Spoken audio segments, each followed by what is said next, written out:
Hello everybody and welcome to the AJ Bell Stadium for Sale Sharks Live.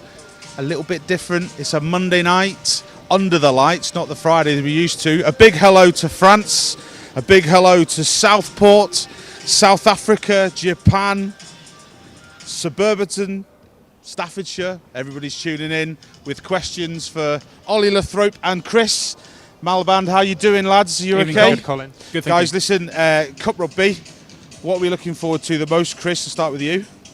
Well, I think it's just a massive opportunity and neither club will want to miss that opportunity. Sale haven't won any silverware since 2006, Harlequins since 2013, so it's been a while for both sides. They'll know they've got a really good chance tonight. Quins haven't got the distraction of the league. Everything really in the rest of their season depends on tonight. For Sale, of course, there is that run-in to come as well, but Steve Diamond said this week this is perfect preparation for what in effect is a knockout cup of a run-in that hopefully might take them all the way to the Premiership final. But massive opportunity for both clubs tonight.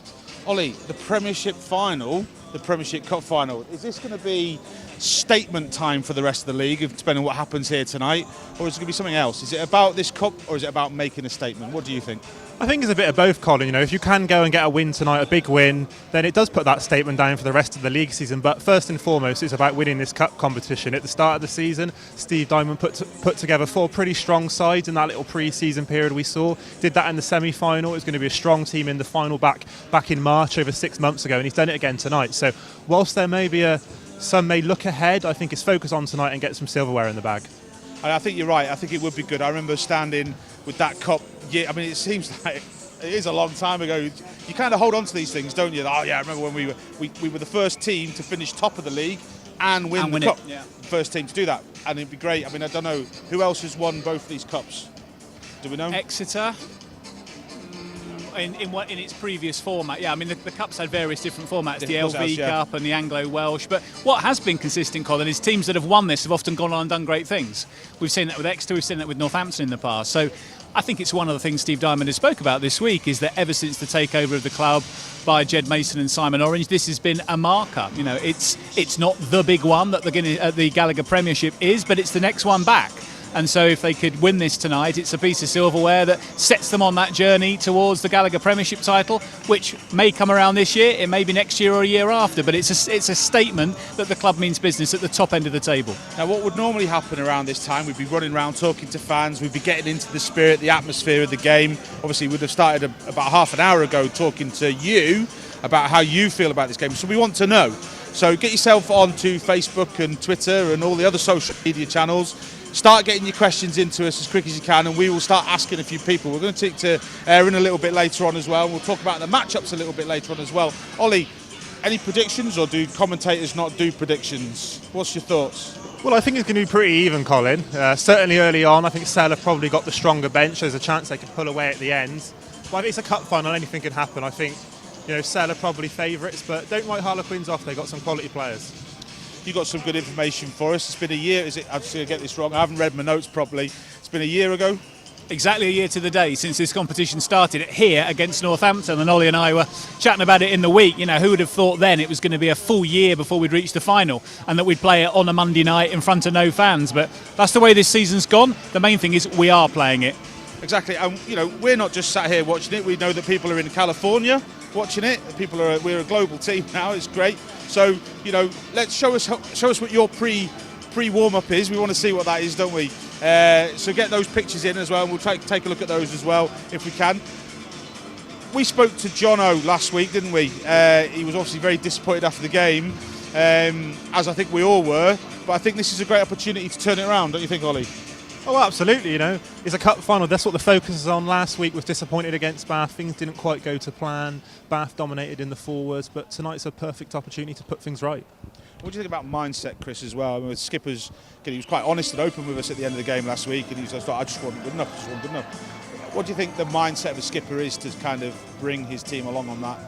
Well, I think one of the things that Steve Diamond was saying in the press conference this week was that he'd given the players 4 days off after the Bath game. They'd all gone for a pint afterwards. They haven't chatted in too much detail about the game. And it was almost a chance to say we've had 7 intense fixtures. We've won 4 and lost 3 since the resumption. We're still in good shape in the league. Not as well as perhaps they might have hoped to be, would have probably hoped to have been second, but they're fourth, and it's still in their own hands. And 2 bonus point wins in the last 2 games almost certainly will mean that Sale make the playoffs for the first time since 2006. So I think it's important to keep a sense of perspective after that Bath defeat. Yes, it was disappointing, but Sale is still in a really good position, and I think it's important to clear the minds now and approach this game with a fresh mindset that says we're unbeaten in this competition all season. Quins had lost 1. We've qualified as the number 1 seeds. We're at home against a team that we put 40 points on the last time they came here. The opportunity is with us, and Sam James made the point in the press conference to say it's 90% about us, it's 10% about them. I think you put the pressure on them to win it. The pressure releases a little bit, I guess. Now, we did talk to him about pressure, Jono, last week, but we also spoke to Jono earlier on in the season as well, and we got a little bit of an insight to his mindset as a skipper and his mindset as a rugby player himself. Let's take a little reminder of what that was, again, almost a year ago when we spoke to Jono.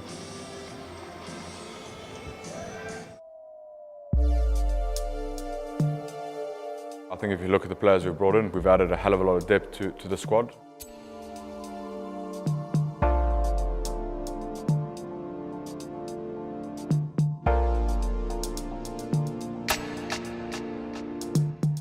You look around the squad, there's probably 2 quality players in every position. So that allows you to hopefully compete on more fronts.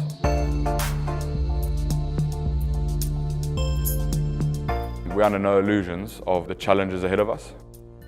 The Premiership is massively competitive, and there's some really good teams in the Harlequins Cup, and our pool is tough. But we're confident that we can compete. There's never a game you go into where you think, oh, we'll just rock up and we'll win.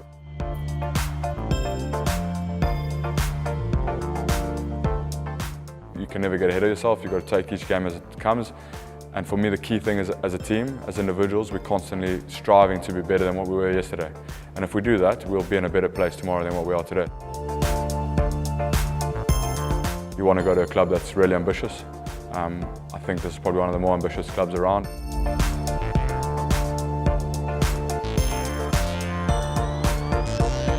It's not easy. When you leave a country to go to another country, it's not easy. As a whole, the club do a really good job to try and make sure guys and their families are welcome.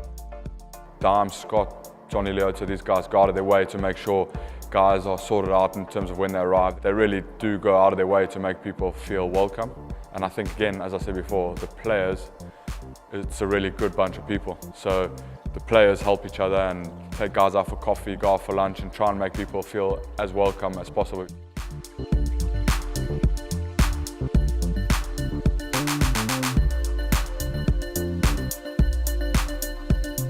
Gloucester are a really strong team, they've got quite a big South African influence as well, so you can expect them to be really physical.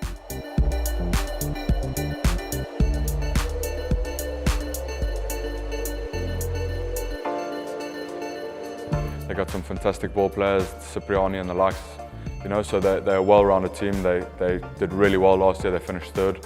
So we know that the challenge is really big. So yeah, we're expecting a tough game. We know that it's a big challenge, and they're a fantastic team.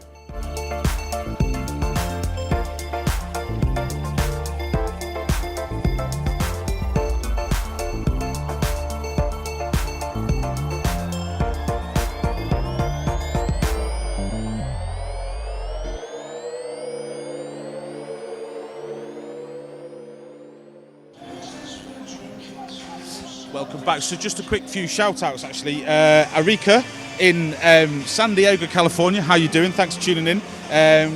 We've got Leslie on the G&Ts. Keep them going. That's great. We've got Trevor. How you doing? Richard. Andrew in Caerphilly. Come on, Sale Sharks. We've got somebody in T-Bay, Cumbria. Richard. Charlie in Dubai is tuning in. We've got somebody in the Jolly Roger in Crete in Greece. Get mine in. We're joined by Aaron Reid. Aaron, how you doing, mate? You okay? Yeah, I'm very good, thank you. How are you? Yeah, not too bad. Chris is doing all right as well. Yeah, He's done more research than I have, to be fair. So, Aaron, just tell us a little bit. We were talking about mindset, getting over last week into this week. It's a different competition. It's a different type of game. Yeah. But there must be something you've got to do in the week to the mind to get ready for this that's slightly different coming off that Bath result. Yeah, well, before that result on the last weekend, we were doing really well and we were playing well.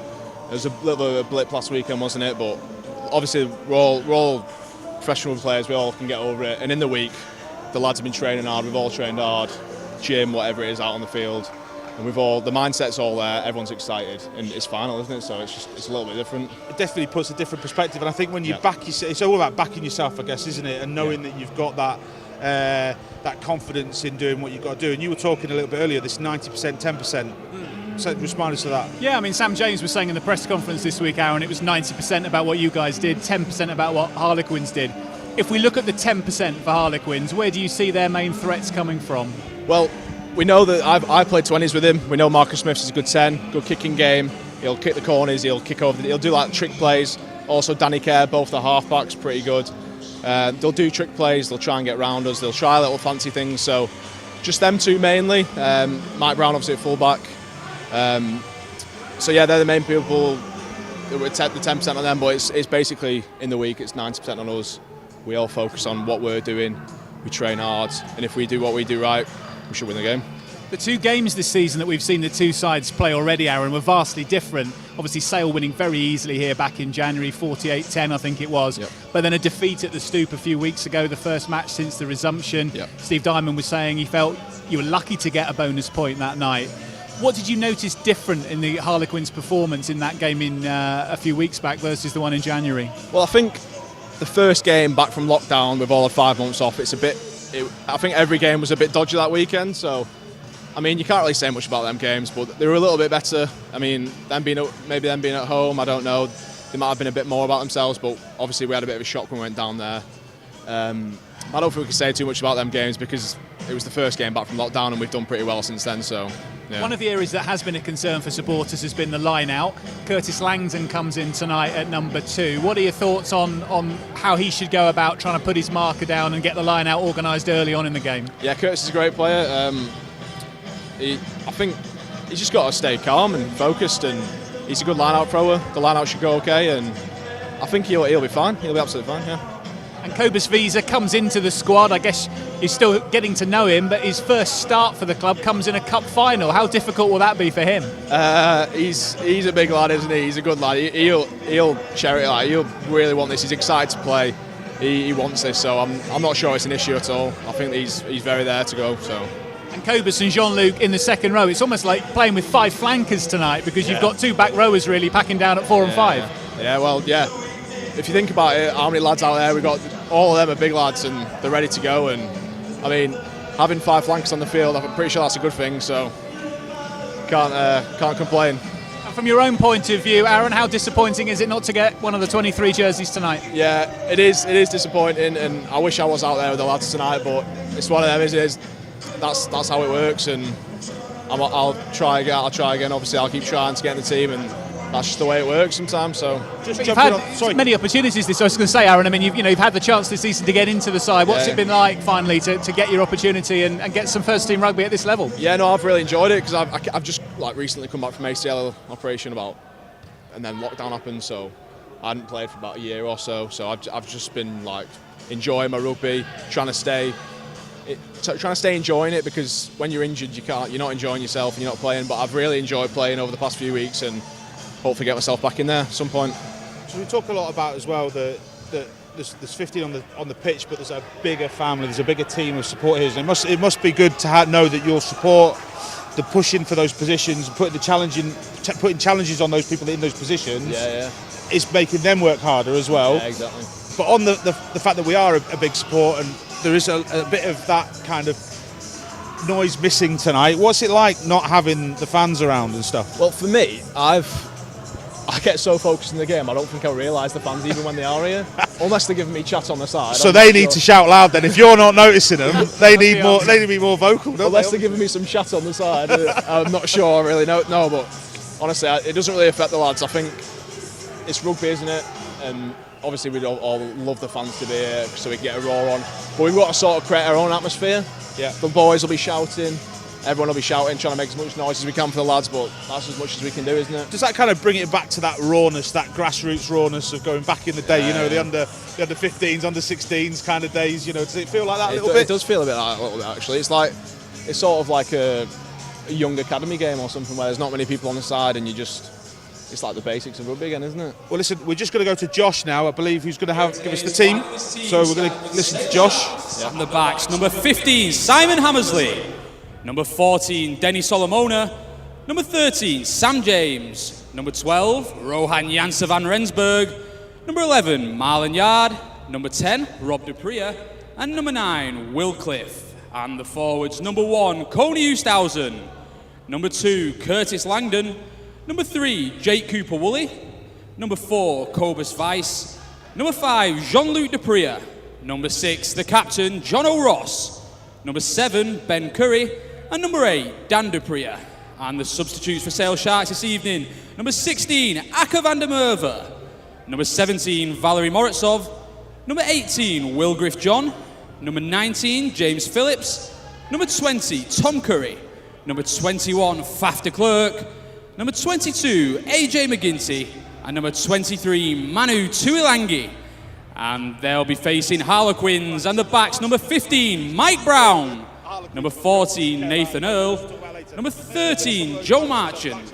Number 12, Luke Northmore. Number 11, Aaron Morris. Number 10, Marcus Smith. And number 9, Danny Kerr. And the forwards, number 1, Santiago Garcia Botta. Number 2, Scott Baldwin. Number 3, Simon Kerrod. Number 4, Dino Lamb. Number 5, Stephen Lewis. And number 6, the captain, Chris Robshaw. Number 7, Will Evans. And number 8, James Chisholm. And the substitutes for Harlequins this evening, number 16, Elliot Elliott. Number 17, Mark Thomas. Number 18, Vilko Lowe. Number 19, Glenn Young. Number 20, Alex Dombrandt. Number 21, Martin Landajo. Number 22, Andre Esterhausen. And number 23, James Lang. And tonight's referee is Tom Foley. Assistant referees, Luke Pearson, Ian Tempest. And the TMO, Claire Hodnett. But I guess, Aaron, if you look at him, he's got oodles of Argentinian caps. He's got a lot of experience as well. Yeah, we played against him last time and he was good down in the soup. So, yeah, we can't underestimate anyone.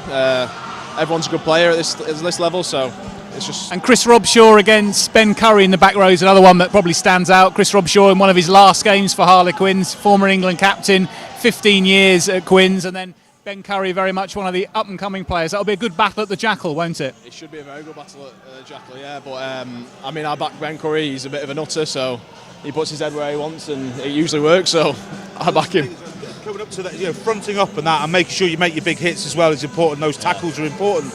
When we take a look at the centres and the choices in the centres to start with, Tuilagi on the bench to come on, that's a very interesting decision, yeah? Yeah, I mean, Steve Diamond's got so many choices now. I mean, Luke James doesn't even make the 23. He was down to play in the original final back in March. So Sam James was saying this week, he has to work really hard to get in the side now. You've got Connor Doherty, you've got Manu Tuilagi, you've got Rohan Janse van Rensburg.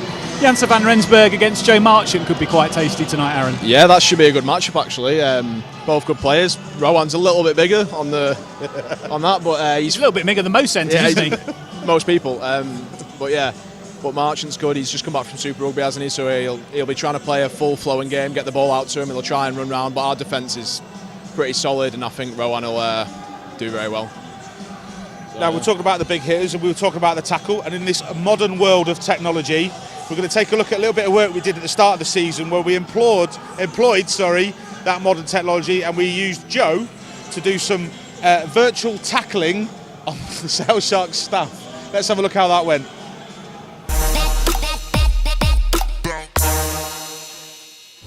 So, welcome to the virtual tackle. Should take you over here. Just don't mind standing here for me for a moment and putting the tackle suit on, just for precautions. And welcome to the virtual tackle. Just stand here and put that on for me. So,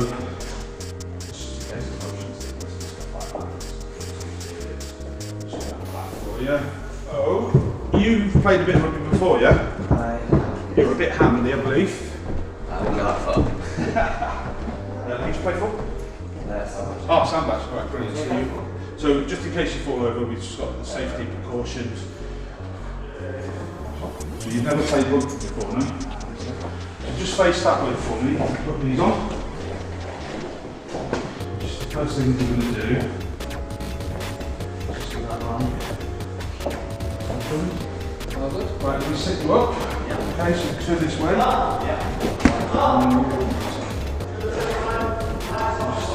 can't see my hand underneath or anything. No, right, let me just make sure that's right.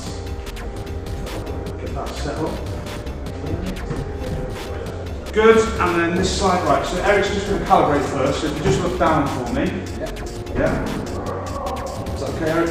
Yeah. Okay, now look up. Okay, great, now just keep your head down, just head right, look left. Look right. Okay, good. Okay, so you should be seeing an image on screen now. Yeah. Everybody all play it? Okay. Right, you ready?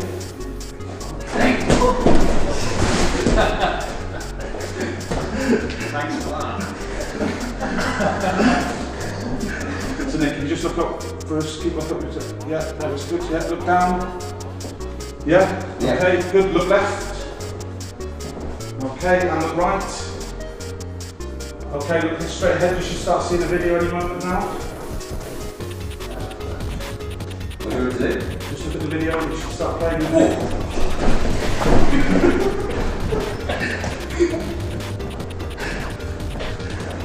I'm supposed to be in the box.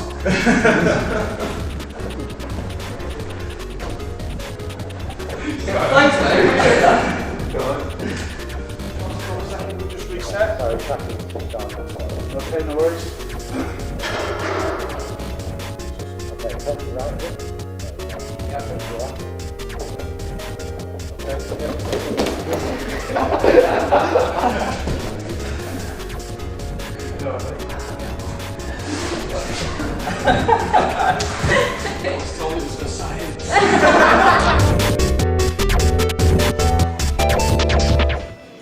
Welcome back.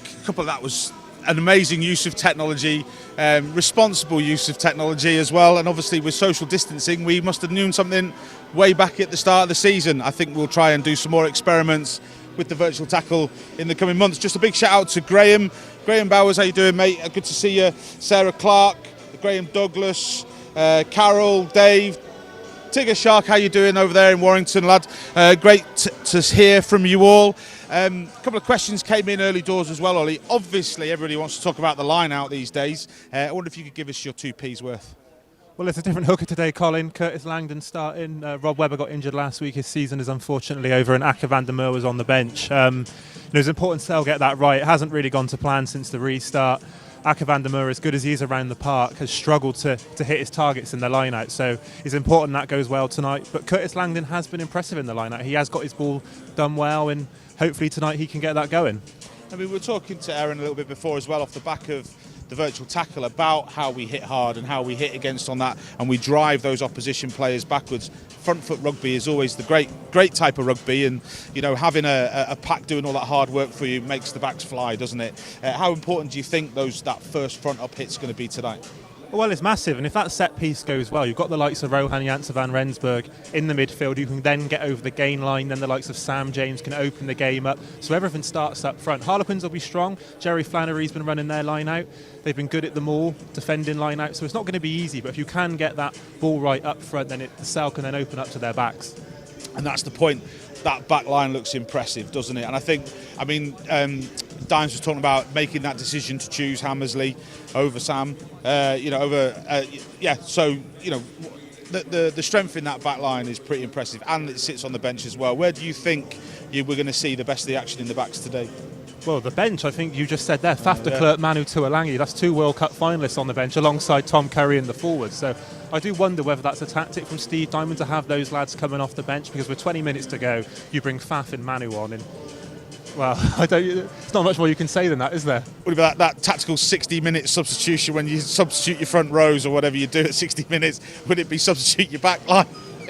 Well, I think there'll be a plan for sure. 20, 25 minutes to go, maybe earlier if things are going wrong, but Dimes is going to want those players to have an impact on the game. Obviously, I have a level head when it comes to Sale Sharks predictions. You know, I don't do it with emotion at all. It's just very level-headed. But I've got a feeling that Sale Sharks might smash this tonight. I think there's going to be some big hits. There's going to be big intent. I think setting out a statement is I'd love to see it as a Sale Sharks fan. You know what I mean? I'd love to see the fact that we're sending a message to the rest of the league here. You know, there's those critical games left. We want to be in that top 4 position. You know, this is our opportunity to say that Bath game was a bit of a hiccup, lads. You know what I mean? This is what we're capable of. I mean, do you think that's the same? Well, it's 5 finals now, Colin.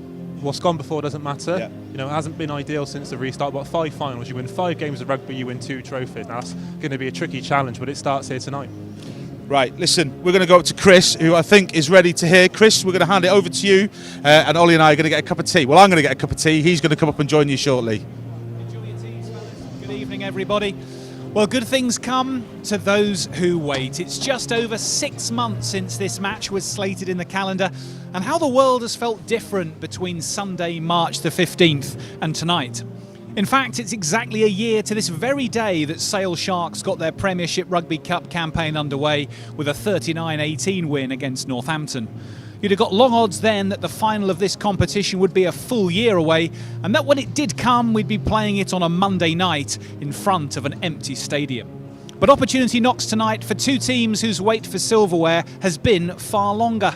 Harlequins haven't lifted a trophy since 2013. For Sale, you have to go back, of course, to 2006 and that famous day at Twickenham against Leicester Tigers. One of these clubs can end their barren spell in around 80 minutes' time, but which will prevail on a mild Manchester night? Well, Sale boss Steve Diamond makes 9 changes to the Tide, beaten by Bath just over a week ago, with a completely changed front row and 2 new halfbacks amongst them. Here's the Sale Sharks team in full. Simon Hammersley returns at fullback. Denny Solomona and Marlon Yard continue on the wings. Sam James and Rohan Janse van Rensburg, the latest centre partnership. Rob Dupree returns at outside half. Will Cliff wears number 9. Cooney Oosthuizen starts at loose head prop. Jake Cooper-Woolley returns on the tight head, and Curtis Langdon gets his opportunity at hooker to try and right the troublesome Sale lineout. Cobus Visa makes his debut in the second row alongside the stalwart Jean-Luc Dupree. John O'Ross captains the side from blindside flanker. Ben Curry on the open side. Dan Dupree at number 8. There are 6 of the 8 Sale bench who are full internationals, and they comprise Aka van der Merwe, Valerie Morozov, Will Griff-John, James Phillips, Tom Curry, Faf de Klerk, AJ McGinty and Manu Tuilangi. Well, Harlequins Director of Rugby Paul Gustard can call upon the vast experience of former England stalwarts Mike Brown, Danny Kerr and Chris Robshaw in his lineup. Between them, they've racked up over 900 appearances for the Quins. It's Robshaw's last chance to lift a trophy in the famous quarters. He departs for the USA shortly after the season ends. Here's the Quins side in full. Mike Brown at fullback, Nathan Earl and Aaron Morris on the wings, Joe Marchant and Luke Northmore paired in the centre, the impressive youngster Marcus Smith at outside half, the experience of Danny Kerr at number 9. Santiago Garcia Botta and Simon Kerrod are the props, Welsh international Scott Baldwin the hooker, Dino Lamb and Stefan Levis in the second row. Rob Shaw captains the side from blindside flanker. Will Evans on the open side. James Chisholm at number 8. The Quins bench, Elia, Mark Thomas, Wilco Lowe, Glenn Young. Impressive flanker Alex Dombrandt. Argentinian scrum half Martin Landanjo. The recently arrived Andre Esterhausen. And James Lang completes the 23. We will start this evening by marking the Black Lives Matter campaign and racial equality.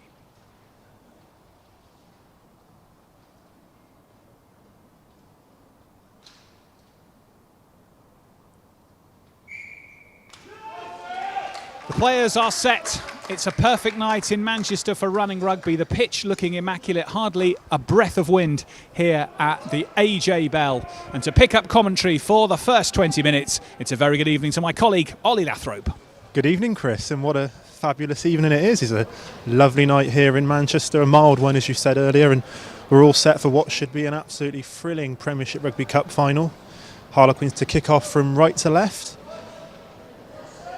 Sale from left to right in their cup kit, all white. Tom Foley in the middle, almost ready to get this game underway. It's been a year since Sale got their Premiership Rugby Cup campaign underway, And tonight, can they finally get some silverware for the first time since 2006? And we're underway. Marcus Smith kicks off for Quins towards the Sale 22, and it's taken well by Rohan Janse van Rensburg.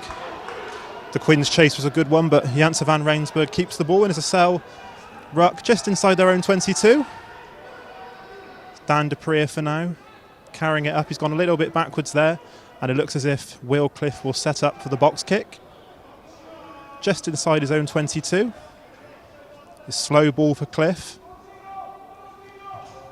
And his kick heads towards Mike Brown coming forward. The former England international takes it well, but he's met well by Ben Curry, and Mike Brown is just able to get it away to Santiago Garcia Botta.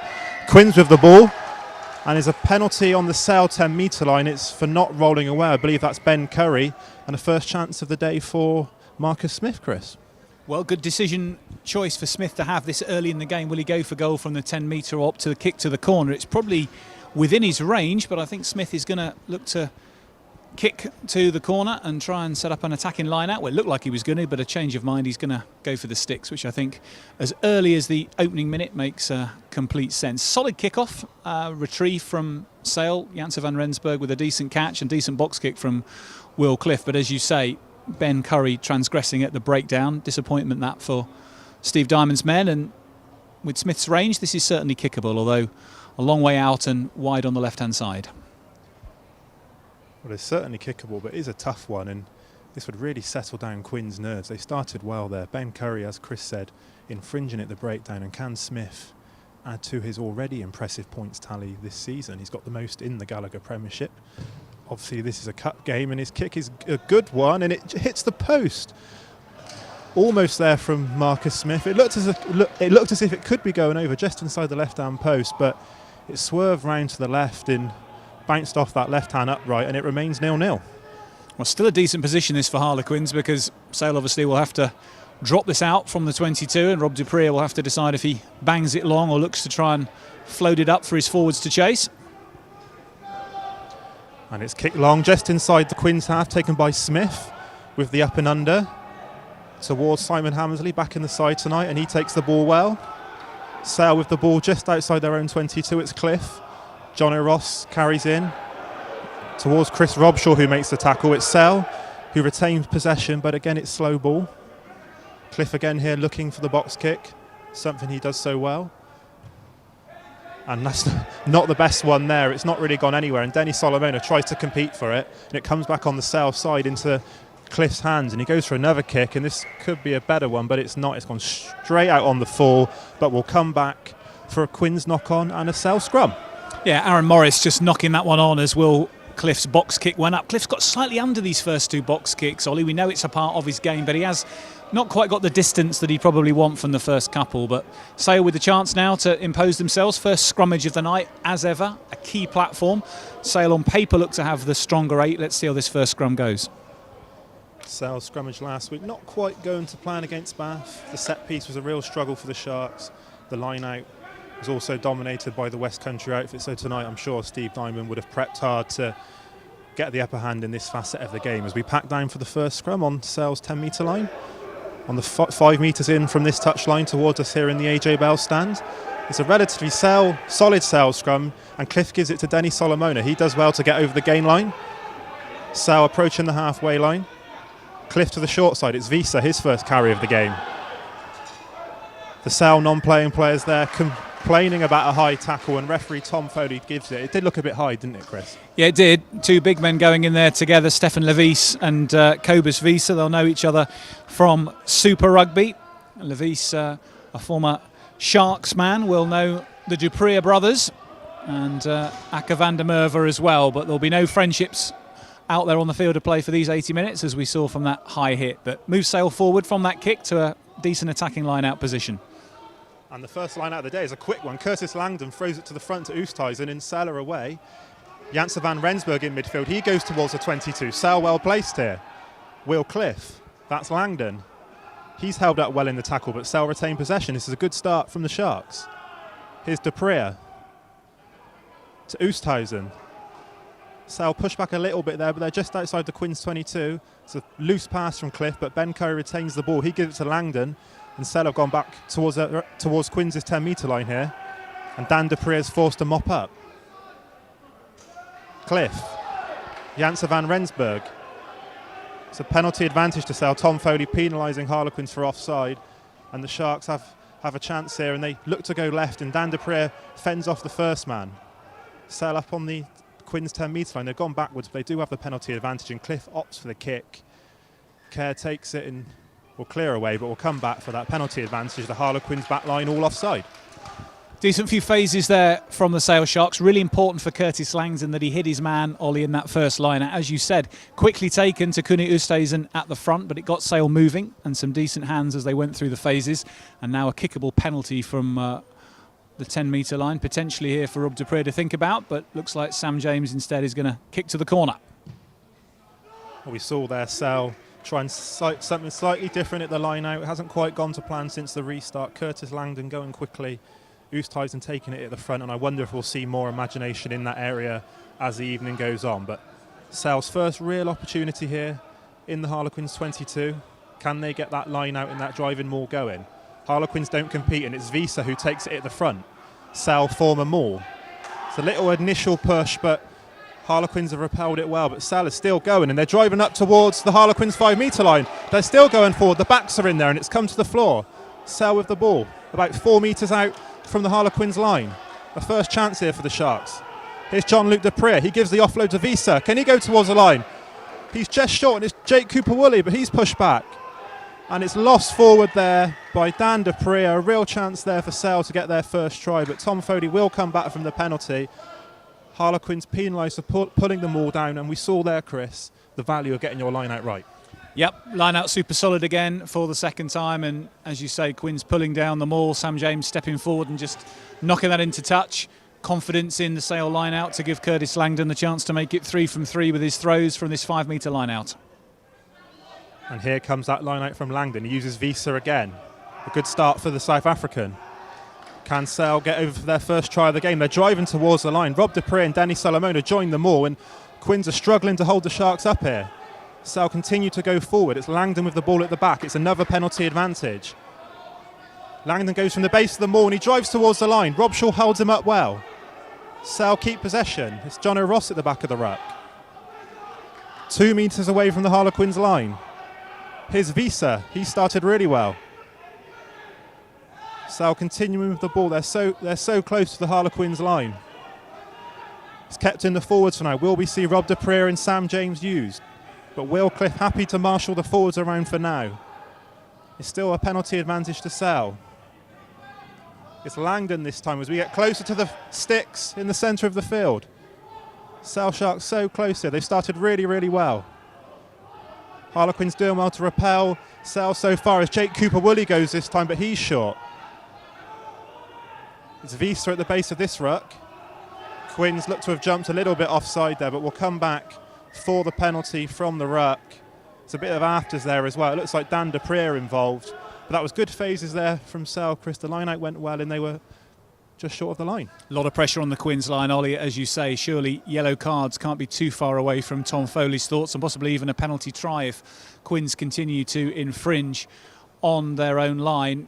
In this situation, it's always very difficult for the defending side. They're desperate to repel the attacking side, but they're always right on the cusp of conceding a penalty try or potentially a yellow card. But thus far, Quins repelling Sale. Sale, though, with decent hands from close range. I'm sure will be keen to turn it into points. Curtis Langdon trying to take a quick tap and go himself. It's become so popular since Luke Cowan-Dickey patented it for Exeter, but I'm sure now Sale will see that they want to get 7 points out of this attack rather than just kick for 3. And it looks like we might see that quick tap and penalty. No, we won't. Langdon looked as if he was going to try it again, but he gives the ball to Sam James, and Sale are going to have another go at the line-out, which worked so well last time. Steve Diamond will be pleased with those first 3 line-outs. 3 line-outs, 3 wins. Cobus Visa taking 2 of them, and after struggling in that area for so much of this restart since rugby resumed, it'll be really pleasing to get this aspect of the game underway as we stop Visa at the front there. He's the man. It looks as if Sale are going to use a lot in the line-out tonight. Tom Foley stepping in Bit of a scuffle at the front Visa of the and Simon line-out. Kerrod having words at the front of the line-out, but all sorted now. And here comes that line out. Sale go to the back and John O'Ross, and he takes it well, but Quins do well to drive Sale back initially, but the Sharks do keep possession, but this maul hasn't quite got the momentum to it as much as it did, but it's still another penalty to Sale. It looks like we might see a yellow card here. Yeah, and the yellow comes. And Langdon tries to take it quickly, but with the yellow, obviously he can't do that, and Tom Foley calls him back. We haven't seen yet who that yellow card has gone to. No Harlequins player has started to walk from the field. And Sale will have another penalty. Stefan Levis will have 10 minutes in the sin bin. It looked like it was inevitability, and indeed it came. So a huge opportunity here for Sale to take advantage, not just now, but potentially for the next 10 minutes. Levis, a key man, particularly in the line-out for Harlequins. So this is a huge opportunity, you'd think, from the next line out if Sale look to kick to the corner again. But good start from the Sharks, Ollie, if we reflect on the first 10 minutes, going through the phases well. Line out's been solid so far. The scrum that we've seen was solid as well. Quins have mainly been defending, and aside from Marcus Smith hitting the post with a kick, haven't been in Sale territory. So I'm sure Steve Diamond will be pleased with the initial exchanges. The only downside is yet no points on the board, and I'm sure that that Steve Diamond will be desperate to ensure his team pick up points before they finish this phase, because if Harlequins get away with not conceding here, then they'll see this as a mighty good defensive effort, and it'll hearten them, I think, for the rest of the game. Well, we saw last week, Chris, just being in the 22 doesn't guarantee points. Bath last week were obviously a lot more clinical than Sale, and although Sale had lots of chances, they couldn't convert them. So, it was important to get these periods of the game right. Harlequins down to 14 men, a line out 5 metres from the Harlequins line. It's really important that Sale come away here with points as we finally look to get set for this line out. Sam James with ball in hand again. A fantastic new Sam James hairstyle tonight, Ollie, which I think we need to comment on. A two-tone looking affair, which there's a bit of a story behind, we'll come to later in the game, but normal on the top and this bizarre sort of blonde tuft on the lower side. It's a cup final hairstyle, that, Chris. As the line out comes into Jean-Luc Depree and Sale drive again. It's worked to good effect so far, and the backs pile in again in Sale drive towards the Harlequins line. Quins trying to hold it up, but they can't do much about this, and Sale are driving towards the line, and Langdon pops off the cliff, and Sale have gone backwards here. I'm not quite sure Langdon didn't keep that in the maul, but Sale retained possession 4 metres out. It's a bit scrappy here. Langdon with possession at the base of the ruck, he drives. Sale have mainly kept in the forwards so far during this period in the Quins 22. I wonder if we might see the backs at some stage, but it's slow ball. Here's Visa.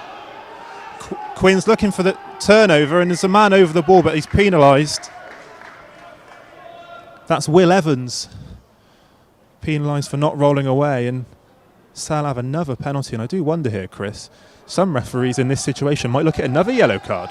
Well, it could happen. Could well happen. Could be another yellow, and it could be 7 points under the sticks in a minute. And Sam James again kicks the ball out for another 5 metre line out, and you wonder how long this can carry on. We seem to have been going through this set of plays now for the thick end of 10 minutes.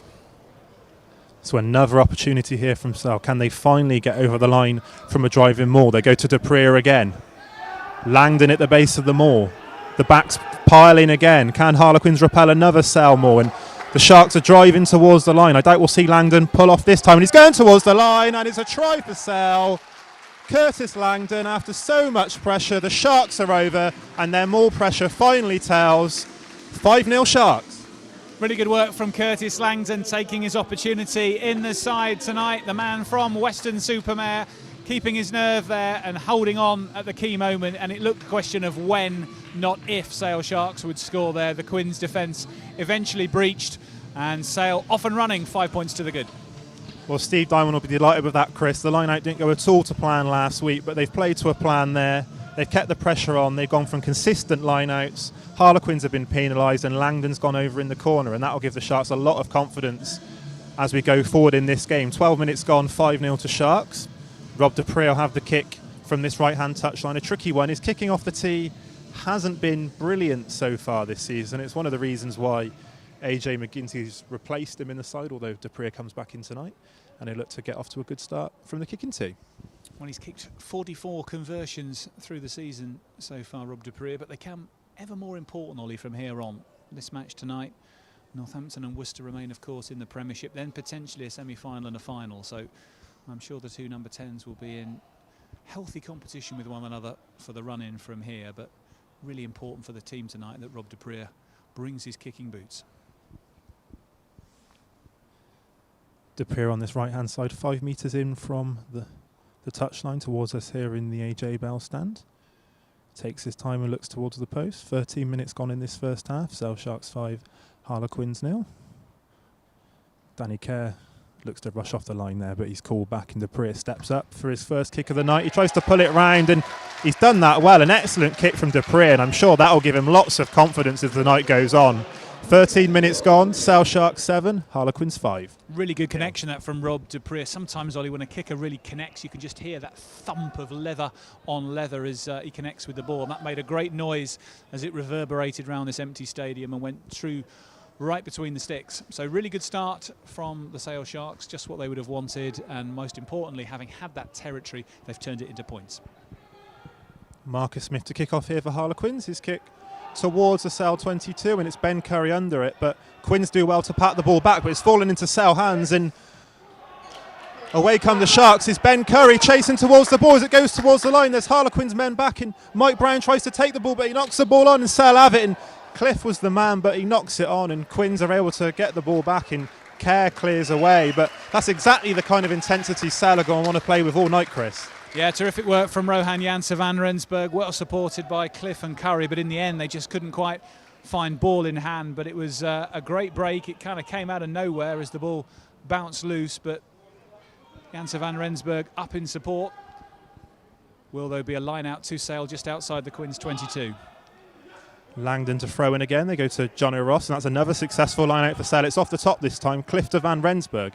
He does well to get over the gain line. Sale just shy of the Harlequins 22, and Quins look to turn the ball over through Evans, but he's penalised. Second time he's been pinned for not rolling away, and a chance here for Rob du Preez to extend the Sale lead. Well, this one bang in front, and Rob du Preez electing to kick for the post. Do you think this ought to take the lead up to 10 points? And Sale just starting to really turn the screw here, powering through the midfield. Van Rensburg is punching holes, and Sale looking in good fettle at the moment. Quins struggling to really get a foothold in the game, and Rob du Preez, as you mentioned, Ollie, with every opportunity here to take Sale into double figures. A much easier kick for Rob du Preez this time in the centre of the field, just outside the Harlequins 22. He'd be disappointed not to get this one and extend the Sale lead on this Monday evening here at the AJ Bell Stadium. 5 games to go in the Sale season after this. Well, potentially 5 games to go if they did reach a Premiership final. 2 league games to come, but it's all about the Premiership Rugby Cup tonight.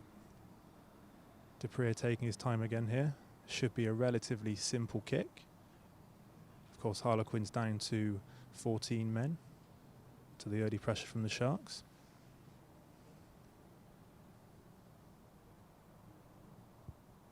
And up steps Du Preez. And it's a successful kick from Rob du Preez. Extends the Sale lead to 10 points to 0. Very solid start this from Sale. Quins will be desperate to try and get their hands on this restart, because at the moment Sale are punching holes in the Quins cover, and for as long as the visitors are down to 14 men, Sale will smell blood.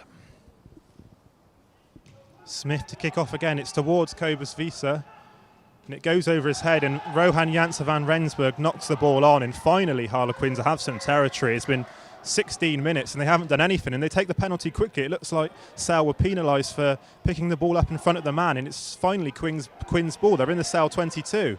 Really good work from Danny Kerr to take that quick, Ollie. First chance here for the visitors. Kerr at the heart of things again.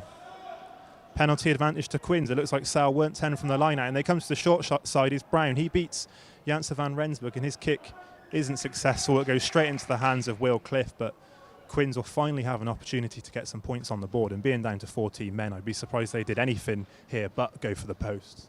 Well, Danny Kerr may have played over 280 games for Harlequins and be in the latter stage of his career, Ollie, but he still has a rugby brain and an ability to use it quickly that few other scrum halves possess. And straight from that knock on, he took that tap penalty super quickly, caught Sale napping, and Sale were on the back foot from there on. And as you say, for as long as Quins are down to 14 men. They'd be delighted to get anything on the board and keep the scoreboard in check.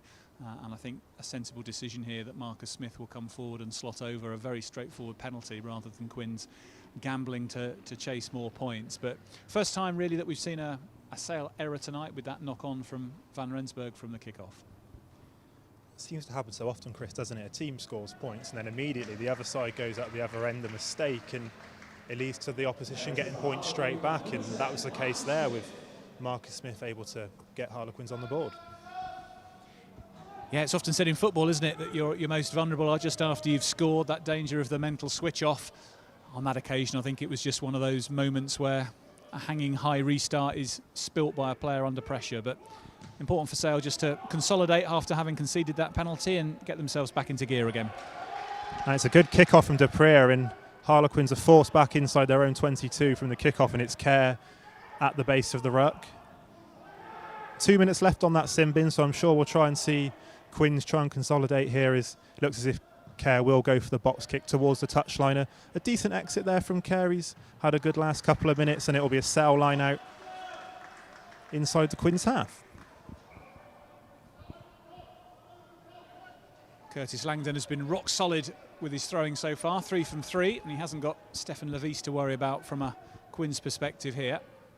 That's another good line out from Langdon, but it's spilled by Will Cliff off the top, and he gives a slightly hospital pass there, does Curtis Langdon, but Yard does keep possession and Salah have the ball, but they're back inside their own half. It's Cliff, he gives it to Rob Dupree, he tries the high spiral kick towards Nathan Earl, and he does well to take the catch, and he'll kick it back towards Rob Dupree. Not the best one, and the South African fly half takes it just outside his own 22, and he managed to beat Earl with the first step, and he's got Yard outside him. He goes down the left-hand wing, another chance here for Sale. Yard just tackled shy of the Harlequins 22-metre line, but the Sharks have another opportunity here, but it's messy ball. The Sharks do manage to keep possession. Cliff at the base of the ruck, and we'll see the forwards get the ball here. It's John O'Ross. He does well to get over the gain line. Cliff. Dupree with the dummy, tries to beat the first man, but he's not quite able to, and he's isolated a little bit there, and it looks as if we have got a turnover this time from Harlequins. We have, and they'll win the penalty. It looks like Will Evans has finally got one right there. He's been penalised twice so far in this first half for conceding a penalty for not rolling away, but he's the man there to turn the ball over for Harlequins. Well, first time we've seen Marlon Yard in the game tonight as Stefan Levis comes back into the fray. Yard will be particularly keen to win this one tonight for Sale, a former Quins man, of course, who scored on 27 occasions for the visitors, but getting himself a bit of space there this evening, and the first time we've seen him have a chance for a run. That kick not finding touchdown. Simon Hammersley able to kick the ball back towards Quins, and Marcus Smith will have another go, and it's right down the centre of the field. It forces Hammersley back inside his own 22, and the former Newcastle fullback kicks again towards Earl. A bit of kick tennis here, and Earl will run the ball back towards Yard, stepping in midfield, and Harlequins will have the ball just shy of the halfway line. It's finally starting to get a foothold in the game, are Quins. They've got possession on the halfway line, and it's Sale penalised for not rolling away. And a disappointing 5 minutes there for Sale, Chris. Harlequins growing into the game a little bit. Yeah, Quins starting to really compete at the breakdown, Ollie, which I think is the difference. As you say, Will Evans has been penalised for transgressing a couple of times in the first quarter, but Quins winning a couple of decisions at the breakdown and starting to get themselves a bit of a foothold into the game. Danny Kerr busy as ever, but as we move past the 21-minute mark, it's Sale Sharks 10, Harlequins 3. You're listening to Sale Sharks Live with Ollie Lathrope and myself, Chris Malaband, live from a deserted AJ Bell for the Premiership Rugby Cup final. Can the Sale Sharks end 14 years of hurt in that wait for some silverware, or are Harlequins beginning the Paul Gustard era with some silverware of their own? It's Sale who have the advantage at the moment, but it's the Quins who win that line out. Knock on, though, is going to give Sale possession back again shortly after. Loose mistake in midfield, coughing up possession for the visitors. I'll give Will Cliff the chance to put into his tight 8 just outside the Sale Sharks 22. Ollie. Well, that was sloppy, Chris, wasn't it? It was Luke Northmore who got the ball in midfield, and it wasn't the best pass from Danny Kerr. And not sure it was aimed for Northmore, actually, as he hit that. No, I think he sort of stuck his hands out, didn't he, Northmore? But as you said, I'm not quite sure it was intended for him. And It's sloppy play from Quins and an opportunity there to try and build their score, and they've just given the ball straight back to Sale, so that disappoints Paul Gustard. Northmore, the former Cardiff Met University man. Harlequins have a tie-up with the Welsh University. That's where Alex Dombrandt was scouted from, and Northmore following in Dombrandt's footsteps. James Lang and Andre Esterhazen offering centre options on the bench tonight, but at that scrummage, Tom Foley ruling against the Sale front row, and Harlequins, much to the delight of their non-playing squad members just down from Ollie Lathrope and myself, have the opportunity for a penalty in very kickable range for Marcus Smith. Yeah, you'd expect Marcus Smith to get this one, wouldn't you, Chris? He had that simple chance about 5 minutes ago, and he's got another opportunity here to get Harlequins some further points on the board. And another little sign there from Sale, they haven't quite continued the momentum from when they got that early try through Langdon. A little bit sloppy again. The scrum hasn't quite gone to plan so far. The line-out obviously is vastly improved, but just an area of the game to improve on. So Smith standing over this penalty, still only 21, the man born in Manila, but very much with England on his mind, already been in and around the training squad and played in the match against the Barbarians, as he strikes the ball right-footed.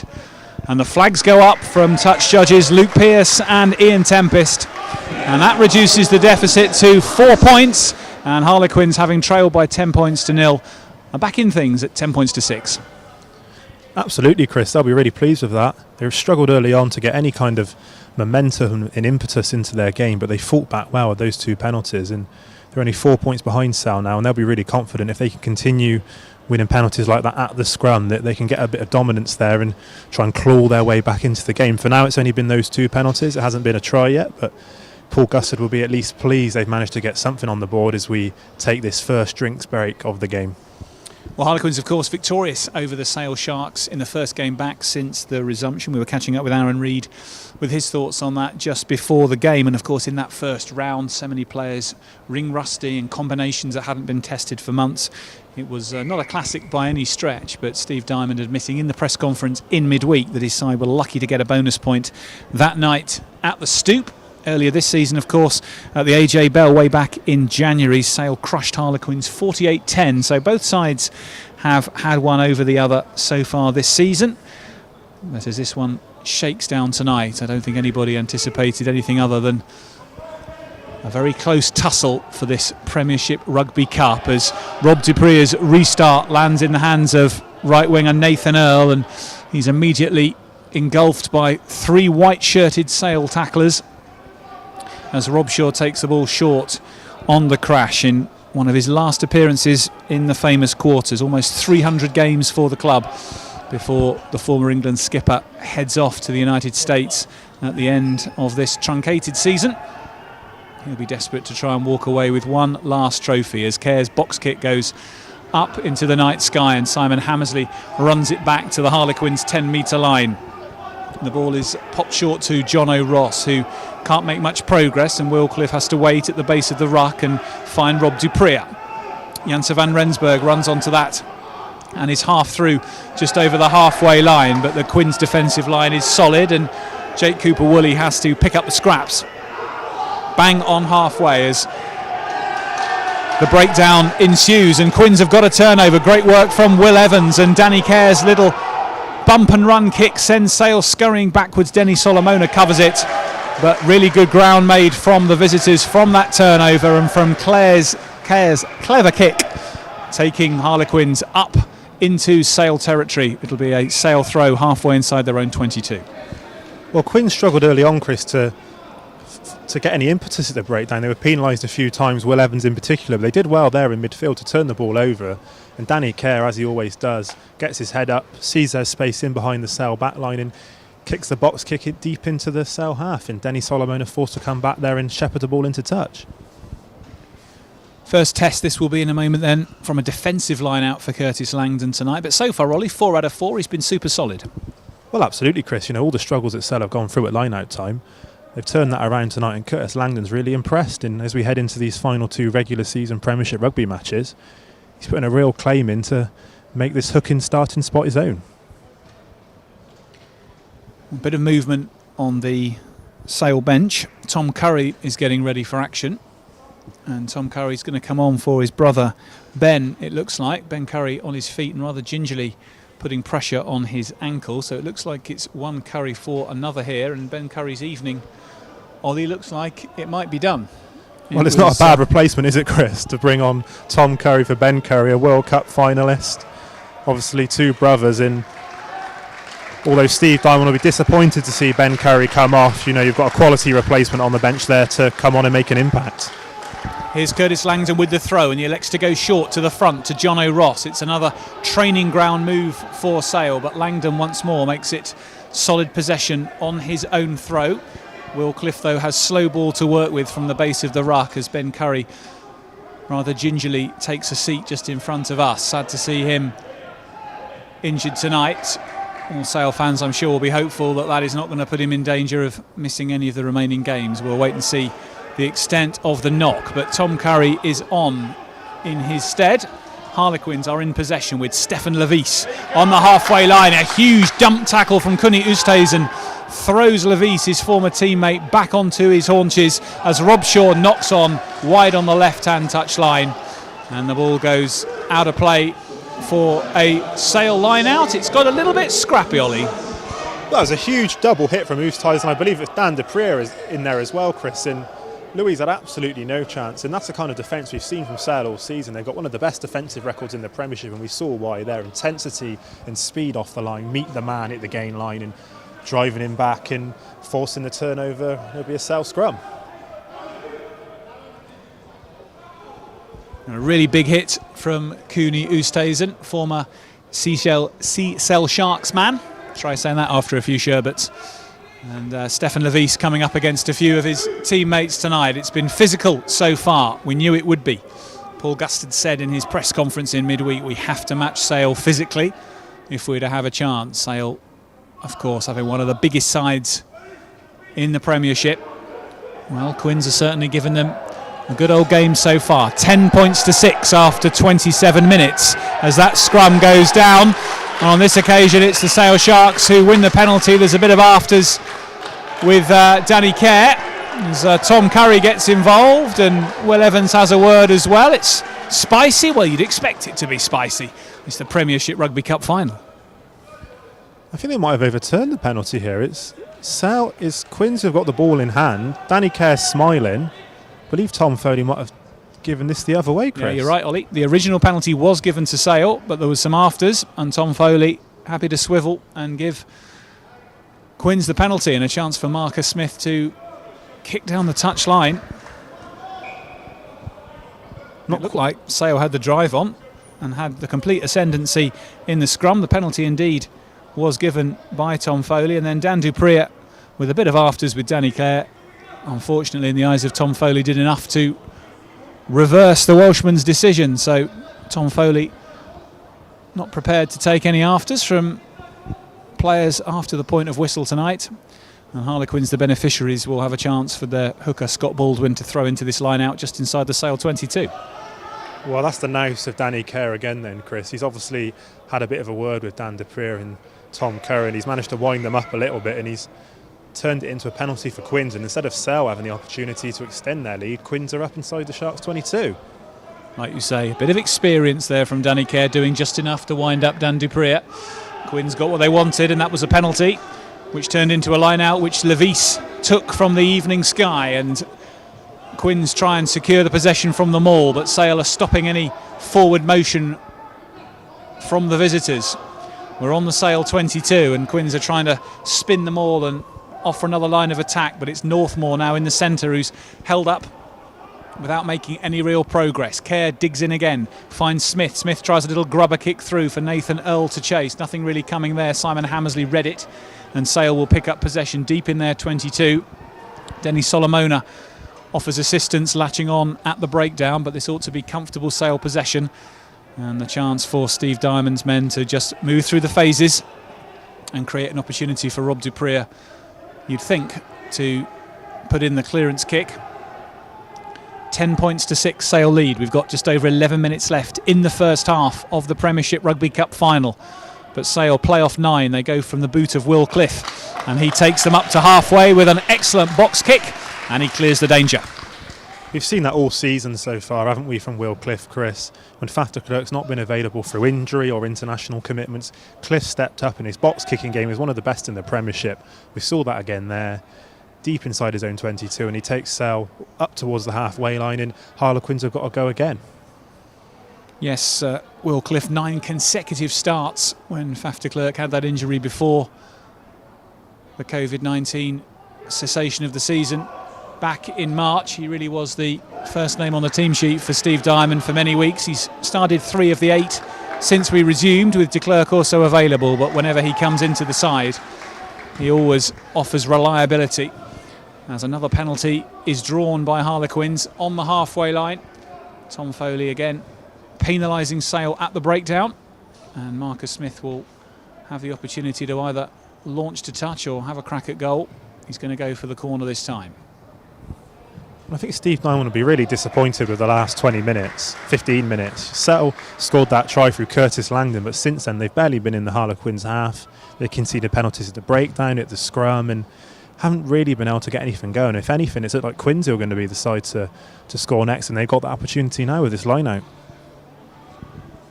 So the line-out will be a Quins throw from the penalty.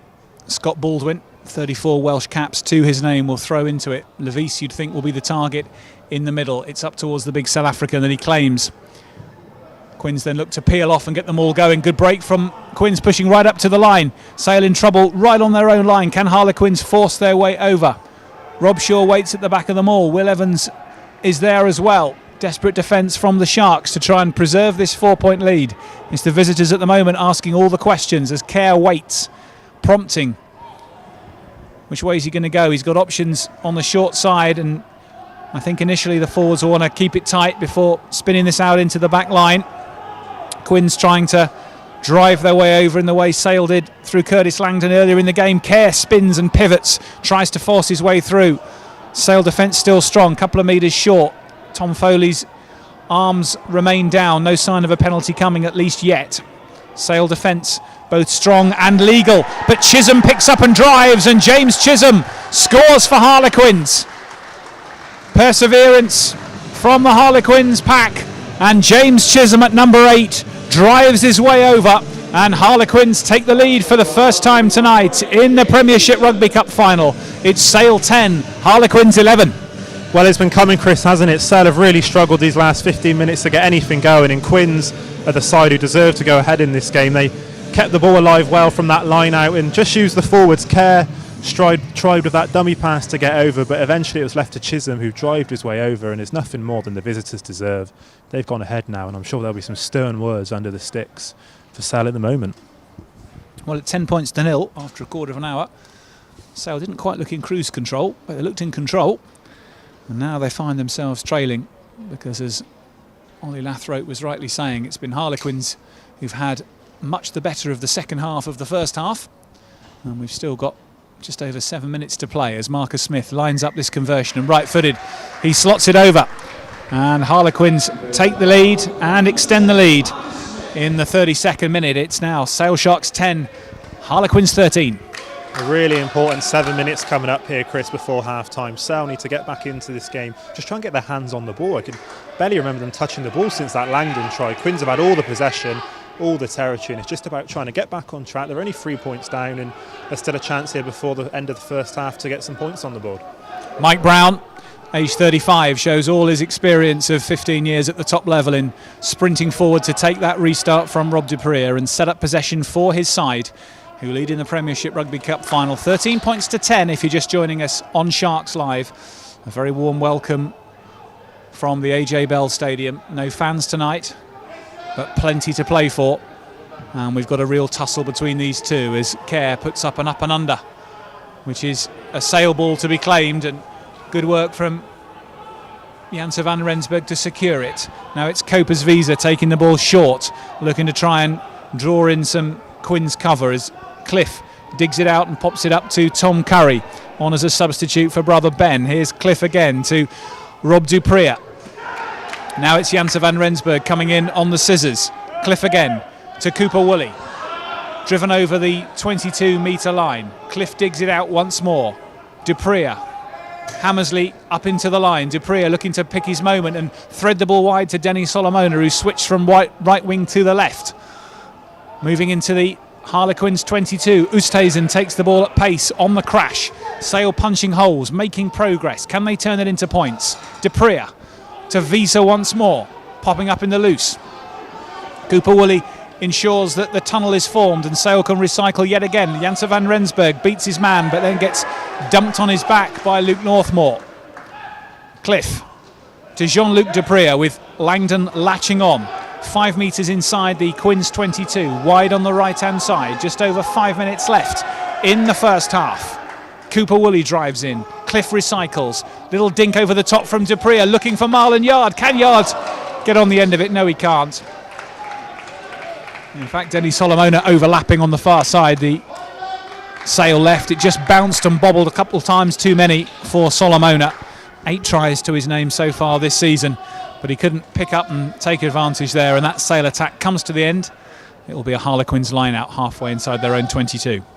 That was neat from Rob Dupree, wasn't it, Chris? There wasn't really anything on. He tried that little kick to the sideline, and Denny Solomona was so close to claiming that. Perhaps, it was a slight risk with no penalty advantage, but I think what we've failed to see Sale do in recent weeks is be clinical. You have got to try something different, and unfortunately it hasn't quite come to plan, but at least that's better from Sale. They're getting on the ball, they're getting over the gain line. I like what Rohan Janssen van Rensburg's doing. He's either playing as a dummy runner or crashing the ball up the middle, and I'm sure we'll see Manu Tuolangi do that when he comes on in a bit. But no points on the board during that period for Sale, but at least they got something going, attacked the Harlequins defensive line, and good signs for the rest of this first half. 5 minutes left in this first half. Bit of a delay for some injury repairs to Scott Baldwin, who, amongst the various injuries he's had down his many years as a professional, Ollie, included time in South Africa when he was bitten by a lion when visiting a game lodge ahead of a match for the Ospreys against the Cheetahs in the Pro 14, and he decided to pat a lion on the top of his head like it was a small kitten, and surprisingly got his arm bitten. Lucky to survive it, I would suggest. Well, I didn't know that, Chris, and I certainly didn't think I'd hear a rugby player getting injured in that way. Well, I'm sure he'll dine out on it forever, Scott Baldwin. He throws now into the line-out. He missed the match the next day, funnily enough. And Harlequins secure possession. They've been solid on their own throw, as have the Sale Sharks. Both sides struggling to disrupt the other's ball from the line-out, and it's Kerr who can kick this downfield. It's a decent box kick from the former England man, fielded by his once teammate Marlon Yard, who sets off Simon Hammersley. Hammersley trying to get into the game, breaks the first tackle and forays into the Quins half. Dupree gets it wide to Sam James. He's told to hit him, Aaron Morris, by Mike Brown, and Morris delivers with a hit on Sam James, bundling the Sale outside centre into touch, and it'll be a Harlequins throw on their own 10 metre. Well, the Harlequins bench are making a load of noise, Chris. Obviously Sale have got their non-playing players here, but Harlequins have got a few people here themselves. They made a big noise there when Morris shepherded is not quite right. He slammed Sam James into touch, and Quins are playing with real intensity at the moment, and that play there sort of summed up how the last 20 minutes have gone. It's been all Quins, and they've got another chance there. Baldwin to throw into this line out then, just under 4 minutes to play in this first half. Intriguingly poised. Sale Sharks 10, Harlequins 13. It's a deep throw to Dino Lamb, and the former England under-20 man claims that at the back of the line out. Good possession once more for Quins from the set piece. Danny Kerr drives his forwards up to the halfway line, then he waits, prepares to box kick. Attempted charge down from Jean-Luc Dupree is unsuccessful, and Denny Solomona knocks on the Sale 10 metre line under pressure. And Quins have come to harry and to chase and to get in the faces of the Sale Sharks. And at the moment, Ollie Lathrop, it's working. Certainly is, Chris. The last 15 minutes, Quins have done it all. They've chased with intensity. They've carried with intensity. Their breakdown work has been good. They've been solid at the scrum.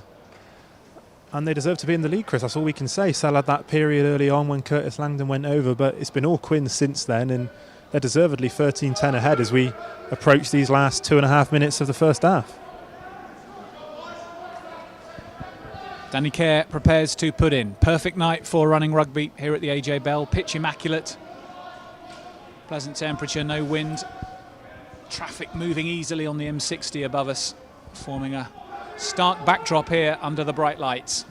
And at the moment it's Harlequins who have relished the theatre.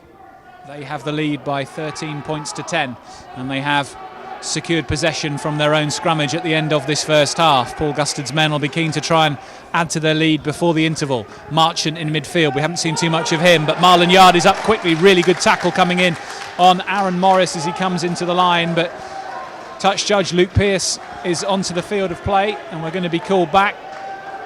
Sale penalised for offside. They were a very flat line there as they tried to disrupt the Quins' possession, and Tom Foley's arm raised gives Marcus Smith the opportunity to make a decision at the end of this first half. 10 metres or so in from the left-hand touch line. Difficult kick, but he is going to go for the post. Chris Robshaw pointing towards the sticks, and Marcus Smith has the chance to turn the lead into a 6-point one before the end of the half. Jake Cooper-Woolley there penalised at the scrum.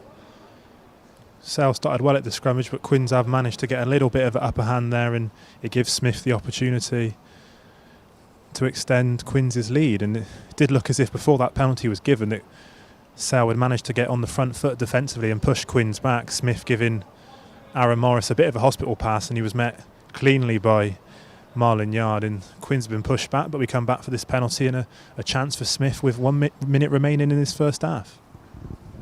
Smith then, with fluorescent pink boots, strikes this sweet and true. He doesn't even wait to look. He knew he'd struck it beautifully, turned and threw the tee back towards the touchline, and that extends the Harlequins lead to 6 points. And Sale, having led by 10 points to 0 after a quarter of an hour, look like they're going to be turning around, trailing 16 points to 10 with just 30 seconds or so left in the first half. Well, that was a lovely kick, wasn't it? Struck so sweetly straight down the middle of the post. It wasn't an easy one either. It was on the right side for him, but it was out far wide, and he struck it so well, and it went straight down the middle, and Quins here leading by 6 points. Rob Dupree with the restart, Joe Marchant with the claim, and Quins will be keen now just to recycle this through a couple of phases, I'm sure, and kick the ball off the park, walk off with a 6-point advantage at half-time. It's been a really good effort from Paul Gustard's side, who struggled in the early stages. It looked like Sale had by some distance the ascendancy in the forwards, particularly when Stefan Levis departed for 10 minutes in the sin bin. But as the clock runs red and Danny Kerr kicks the ball out, it brings to the end a half where Sale Sharks may reflect on having made such a brave and positive start, that they are going to be turning around with work to do if they're going to win the Premiership Rugby Cup final. They trail by 10 points to 16 at the half-time break. The tail of the tape in the first half. Sale coming out of the blocks the quickest. Curtis Langdon driving over from a maul to give Sale the lead in the 12th minute. That followed phase after phase of pressure on the Quins line, which had led to Stefan Levis entering the sin bin. Rob Dupree converted and then added a penalty after 15 minutes to make it 10 points to 0. It looked very much at that stage that Sale were in the ascendancy, but Quins woke up and really came into it. 2 Marcus Smith penalties chipping away at the lead before James Chisholm's try in the 32nd minute took the visitors into the lead for the first time. A try that was converted by Marcus Smith, who then added a penalty just before the interval. So half-time here at the AJ Bell. Ollie, your final thoughts on that first half? Well, a first half of 2 halves, Chris, I think we'll call that. It was all Sale in that opening 20 minutes. Curtis Langdon deservedly going down for a try in the bottom right-hand corner of the pitch towards the UK fast stand. But since then, it's been all Harlequins. They dominated at the breakdown. Their scrummage work has been good, and they've just played the percentages really well. I don't feel like Harlequins have had tons and tons of chances, but they've gone down to the 22. Chisholm's gone over for the try. Smith kicks his goals, and it's a simple game when you play like that, Chris.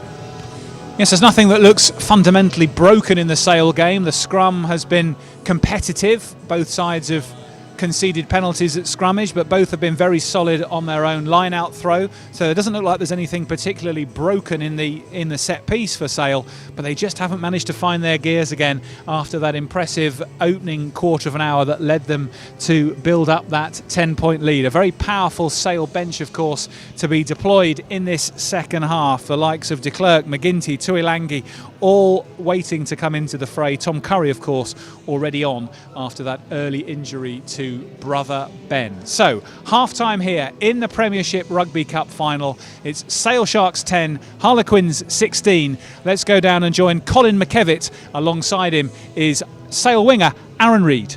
Thank you very much, Chris. Thank you very much, Ollie. I'm joined by Aaron at half-time. Aaron, thank you very much for joining us at half-time. Hopefully I've turned your microphone on. I think I did. Yeah, I did. Just check. Let's just break that first half down then. Yeah. So we'll take a look. The intent was good at the start, I think. Good, yeah. Tell us a little bit about that go-forward ball and stuff. That was quite good. Yeah, well, we previewed in the week that some of the backs would hit the maul. If it's on the blind side, obviously blind side winning a few cents would hit the maul just to get it going. It worked quite well. We scored a try off it, so that was well previewed. I think we were very unlucky to get just that one try, but that's just the way it works sometimes, isn't it? So we'll talk about sucking those guys in. The Quins then gave away that yellow card then as a result of kind of I was overcommitting, I think, something like that. I'm not sure, but it's capitalising on that one man down, isn't it? Yeah, well, we maybe didn't capitalise as much as we could have, but we were 10-0 up when he came back on, and now it's changed a bit, but we probably could have done a little bit more to get a few more points out of that, maybe. So we spoke a little bit about kind of that delivery off the back of the scrum, the back of the breakdown and stuff. Obviously, Cliffy's got that momentum going, that rhythm that he goes to as well. Whereas Faf is very much everywhere. It's kind of very fast, isn't it? So, what do you think the difference is in that kind of play? Is that something that we might be looking at in the second half towards some point, or do you think that's just? Yeah, I think Cliffy, he's more.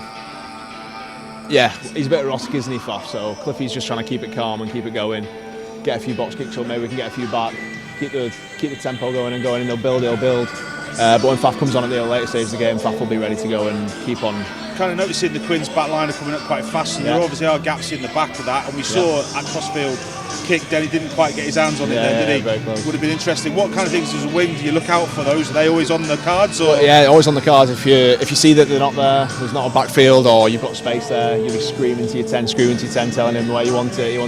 It was on the money, to be fair, but it was a bad bounce, wasn't it? Bad bounce. Unfortunately, they usually bounce into Teddy's hands, them ones, to be fair, so I'm not sure what happened there, but yeah, I'm sure he'll get another chance to do that. Let's talk a little bit about these penalties down this end as well. I mean, it's 9 points there really, so we would have been going in without the discipline, I think. Yeah, talk a little bit about that for us? us? I think they'll be in there now talking about the discipline and how they need to improve it, because obviously we had a penalty for us, and it got reversed because someone slapped someone. But I mean, with discipline like that in a final, really important to get 3 points from it.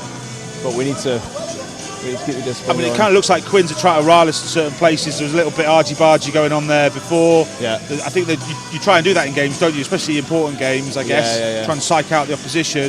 But there was that run up that Marlon did. Yeah. Got his man. I don't even know why the penalty was. I don't know what that was for. It seemed. No. I mean, they're very chatty Quins. You can tell from here, Danny Kerr getting into people and trying to make them lose their heads. I'm not sure what the penalty was for myself either. I couldn't really see it from up here, but well, you did say before that you block everything out. Maybe they need some of that. I think we need some blocking out. Yeah, I think we need some blocking out. But I think because it's a final, people are just losing their heads a little bit. Maybe just a bit too excited. But I'm sure they'll be in there now talking about how they can get that better. I mean, for me, I think if you're looking at that first 15-20 minutes where we were just pressure, hitting the game, pushing up. Yeah. That seemed to be the ferocity that we're looking for, I guess, isn't it? Yeah, well, we came out the blocks fast, didn't we? Yeah, I think we need to come out the second half again, do the same thing, hopefully get some points on the board, but keep at it like that instead of just letting it go, because I think we let it go a little bit. But I was going to say, how does that happen? What is it that happens where you see? I mean, there was that break, wasn't there? There was about like a 3-minute break. Yeah. You seem to take the sting out of it a little bit. Is it as simple as the game stops for a bit, or is it something else? I think it almost is as simple as that. I think when the game stops a bit, it takes a bit of like, a bit of the oomph out of it, and you can't really get much go forward because you were getting the go forward before, but now the game stops and now everyone's a bit like stop, start. When the game's a bit stop start, it's hard to get the momentum that you want. So I think if we try and keep the momentum on, the game doesn't stop as much, then I mean, hopefully we can keep it going. I mean, that's 40 minutes. Can that be done? 40 minutes of ferocity, do you think? Yeah, I think it can be done. I mean, we're meant to be doing 80 minutes of ferocity, so hopefully 40 minutes we can do in the final, hopefully. When I was playing, it was about 5 minutes of ferocity.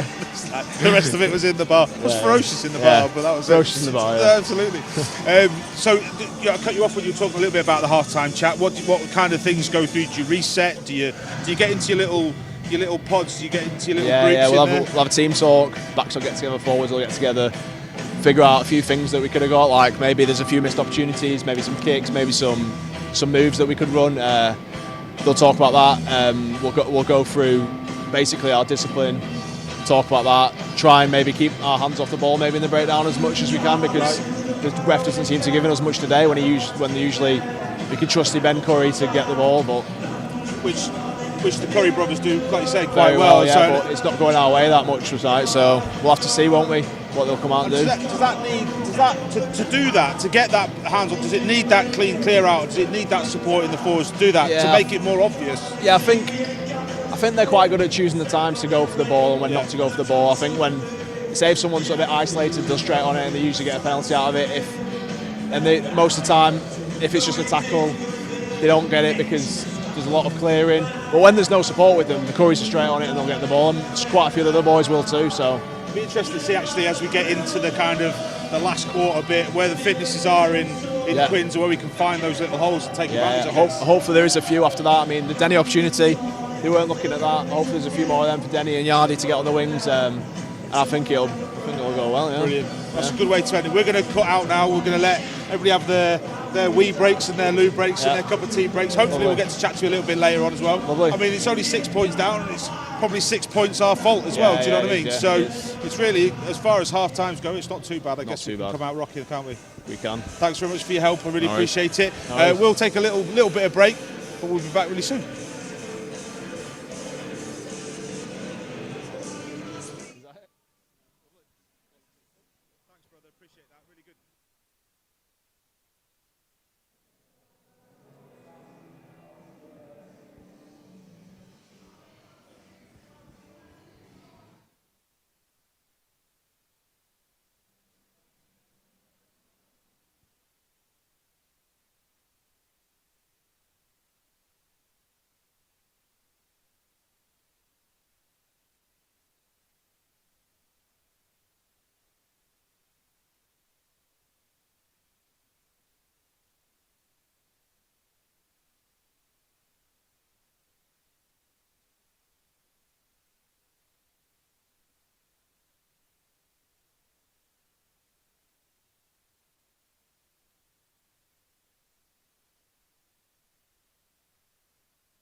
And a very warm welcome back to the AJ Bell Stadium for the second half of this Premiership Rugby Cup final between Sale Sharks and Harlequins.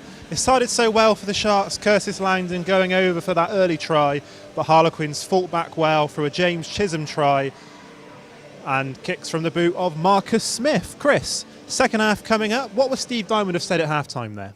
Well, I think one of the things will be around discipline, won't it, Ollie? Because on a couple of occasions there, Sale have transgressed. There's been the reversal of the penalty against Dan Dupree when Danny Kerr did enough to wind the South African up to draw the penalty.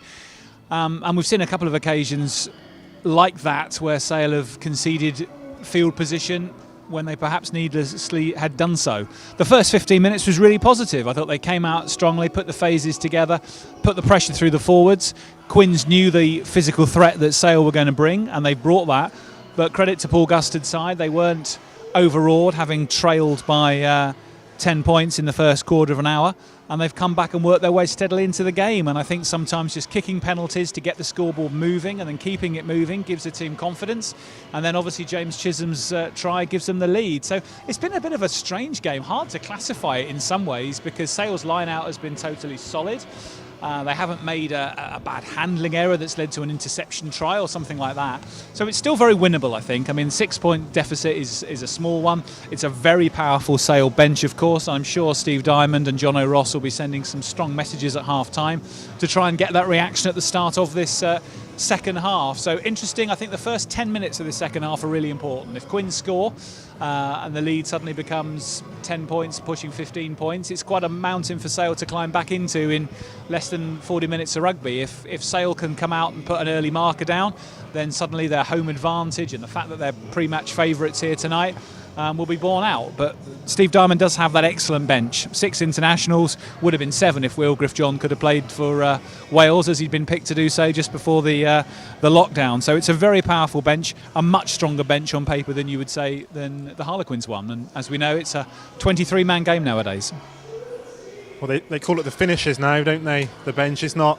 Sometimes you pick your squad based on wanting people to play at the end. There's none of this replacements anymore. It's a 23-man squad, as you said, Chris. And as you mentioned those benches, I wonder if Steve Diamond had a plan before the game when he might introduce the likes of Manu Tuolangi in Faf de Klerk and AJ McGinty, and whether now the fact that Quins are 16-10 ahead, that might be brought forward, or he'll stick with that original plan. It'll be interesting to see.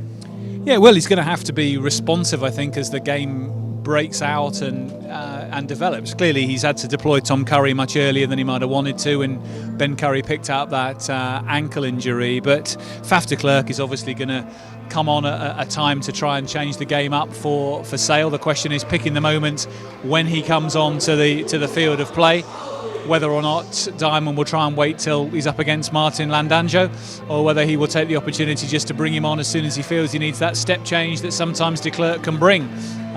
He was describing him in the press conference in midweek as a Ferrari, and Will Cliff as a saloon car, consistent and brilliant at what he does, but de Klerk with that X factor sometimes in a big game that can make the difference. So he's a great option to have on the bench, and AJ McGinty as well, someone else who can bring a different perspective from number 10. So 6 points either way at half time is always a slender lead. It's almost a reset now for these 40 minutes. As Sale make their way back out onto the field, Harlequins already out there. Doesn't appear to be any changes at half time. We will give you a rundown of the teams at the first stoppage. It's Sale from right to left in this second half. Rob Dupree to kick off.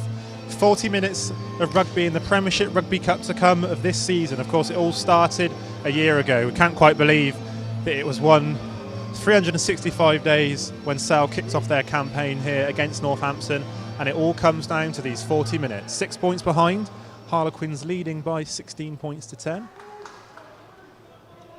And a big 40 minutes of rugby to come. First silverware of the season up for grabs. Of course, European matters took precedent over the weekend, but it's all about the domestic cup competition tonight.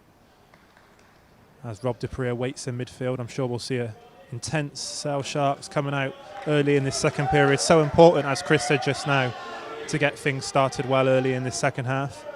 And Dupree kicks off towards Mike Brown, bang on the Harlequins 22, and he's met well by John O'Ross in defence for Sale, but Quins keep the ball. It's Kerr into the hands of Chisholm. Quins inside their own 22. Kerr looks as if he's setting up for the box kick. Slow ball for Quins.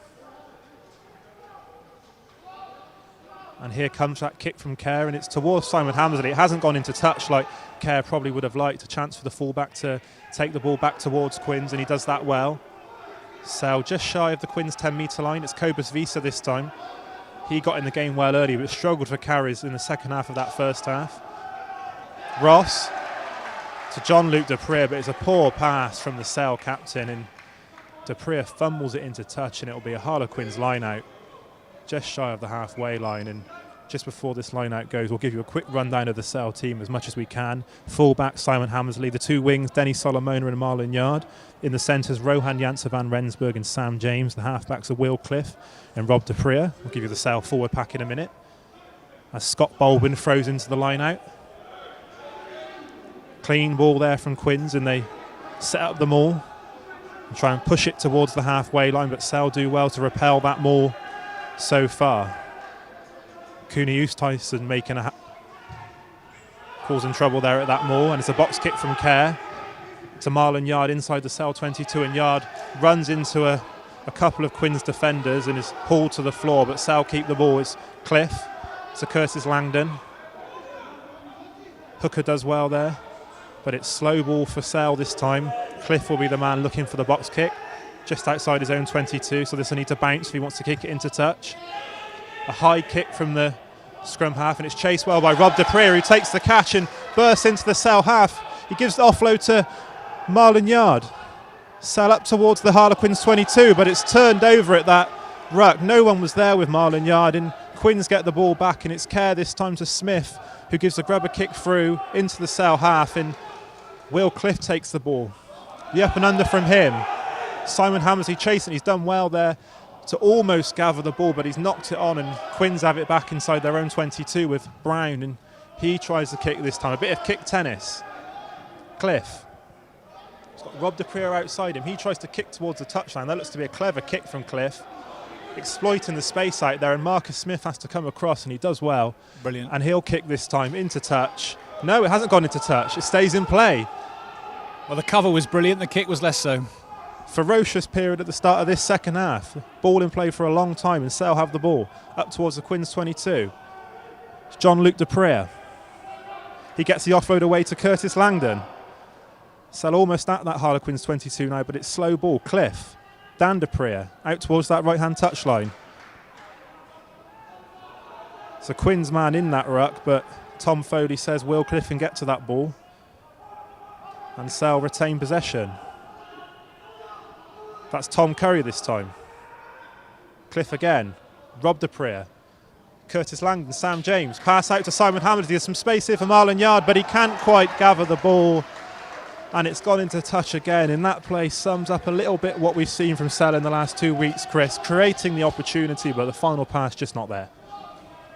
Yes, frustration for Marlon Yard there. That was a decent move from Sale, stretching the Quins cover from right to left. And Yard, if that had been to hand, would have had a chance at a run in there. Not an absolute banker. There was some Quins cover on the drift, but decent phases from Sale at the start of this second half. But as you described, Jean-Luc Dupree and then Marlon Yard both coughing up the ball at important times. But a bit like in the first half, it's Sale who've started the brighter. That'll hearten Steve Diamond and the Sale fans listening to the commentary, I hope. Still very much in touch here. One converted score takes Sale back into the lead, but it's been a positive intent at the start of this second half, just the final piece of execution not quite there yet. Let's give you a rundown of that Sale forward pack. Kearney Oosthuizen at loose head, Curtis Langdon as the hooker, Jake Cooper-Woolley at tight head. In the second row, Cobus Visa and Jean-Luc Dupree. John O'Ross is the captain in the flanks with Tom Curry on for his brother Ben Curry, who got injured in that first half, and Dan Dupree at number 8. The Harlequins side, Mike Brown at fullback, Nathan Earl and Aaron Morris are the two wingers, Luke Northmore and Joe Marchant at the centres, Marcus Smith and Danny Kerr the halfbacks.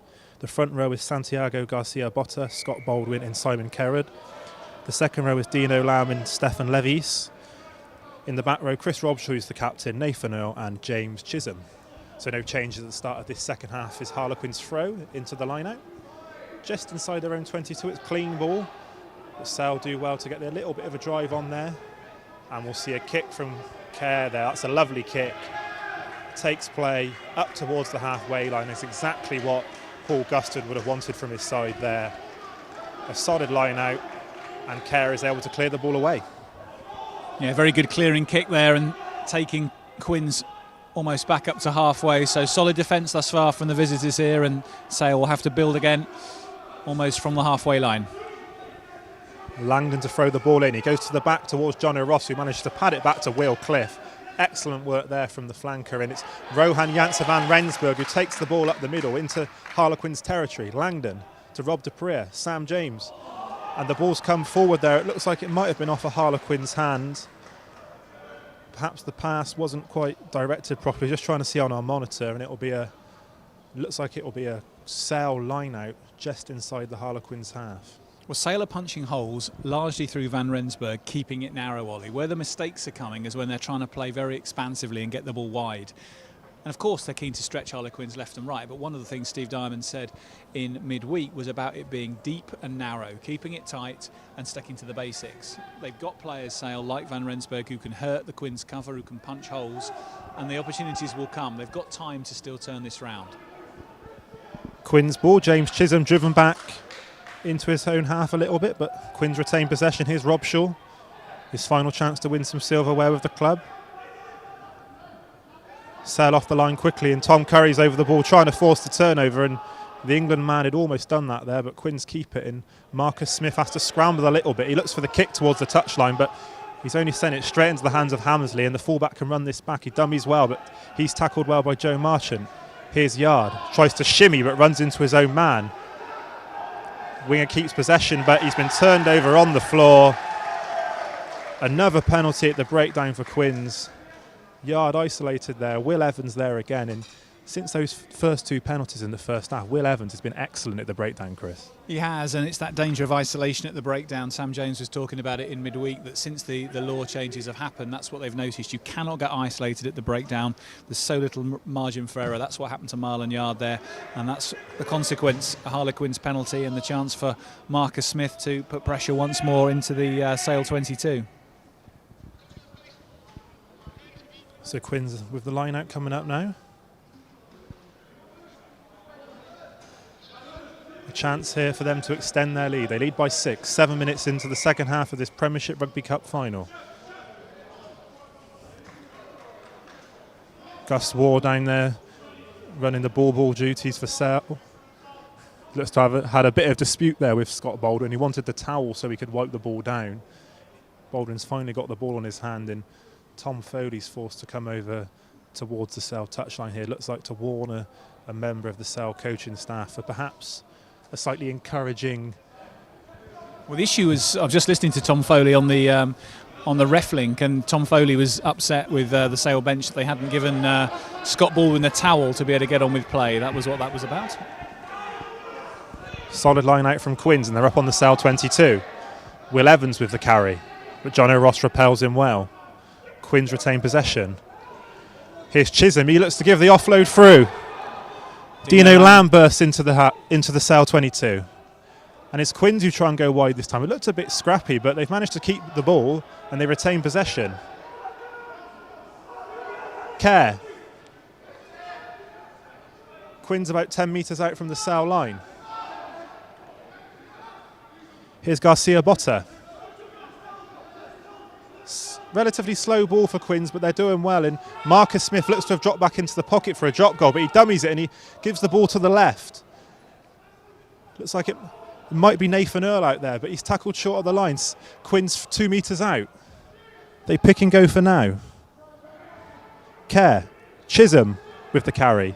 Tackled well. Kerrod this time, but the Sale defensive line is out quick. The ball's come out the back, and that looks to be out, but it's a Quins penalty. Tom Foley penalising Sale for offside. It looked as if it might have come when Marcus Smith was attempting that drop goal, which he eventually dummied. But he will have a chance here, Smith, to push that Quins lead out beyond 7 points. Well, Sam James penalised for offside there by Tom Foley, and some decent phases from Quins, but as you say, Ollie, Danny Kerr was struggling with slow ball throughout most of that attacking period. But it does give Harlequins another good opportunity to turn 6 points into 9. You'd fancy Smith to slot this over pretty comfortably, but say a little bit stretched there defensively. So looks like it's going to be over a score between the two sides if Smith can slot this over, and Sale will have the running to make in the remaining 31 minutes or so. Shouldn't be too much trouble this for Marcus Smith. It's become ever reliable off the tee for Quins since taking over the fly half duties from Nick Evans, who's now on the coaching staff for the side at the Stoop. The second youngest player to 500 Premiership points, Chris. Can you tell me who the number one is? Oof, oof, oof. Johnny Wilkinson? Good guess, Chris. Good guess. Looks like Faf de Klerk has been summoned, judging by his sprint back to the touchline. So Steve Diamond may have seen enough with 30 minutes to play. 19 points to 10, the Quins lead. So Faf de Klerk warming up down on this touchline. Will Griff, another man who looks. Will Griff John, another man who looks set to come on. His Sale looks set to ring the changes to try and get back into this game. And it's Will Cliff and Jake Cooper-Woolley coming off. Will Griff John and Faf de Klerk to come on. What a replacement that is. Faf de Klerk, World Cup winner, replacing Will Cliff. What impact can he have on this last half an hour as Rob Dupree kicks into the Salford sky? up towards the Harlequins 22. It's taken well by Nathan Earl. And for now, Quins content to keep the ball in hand.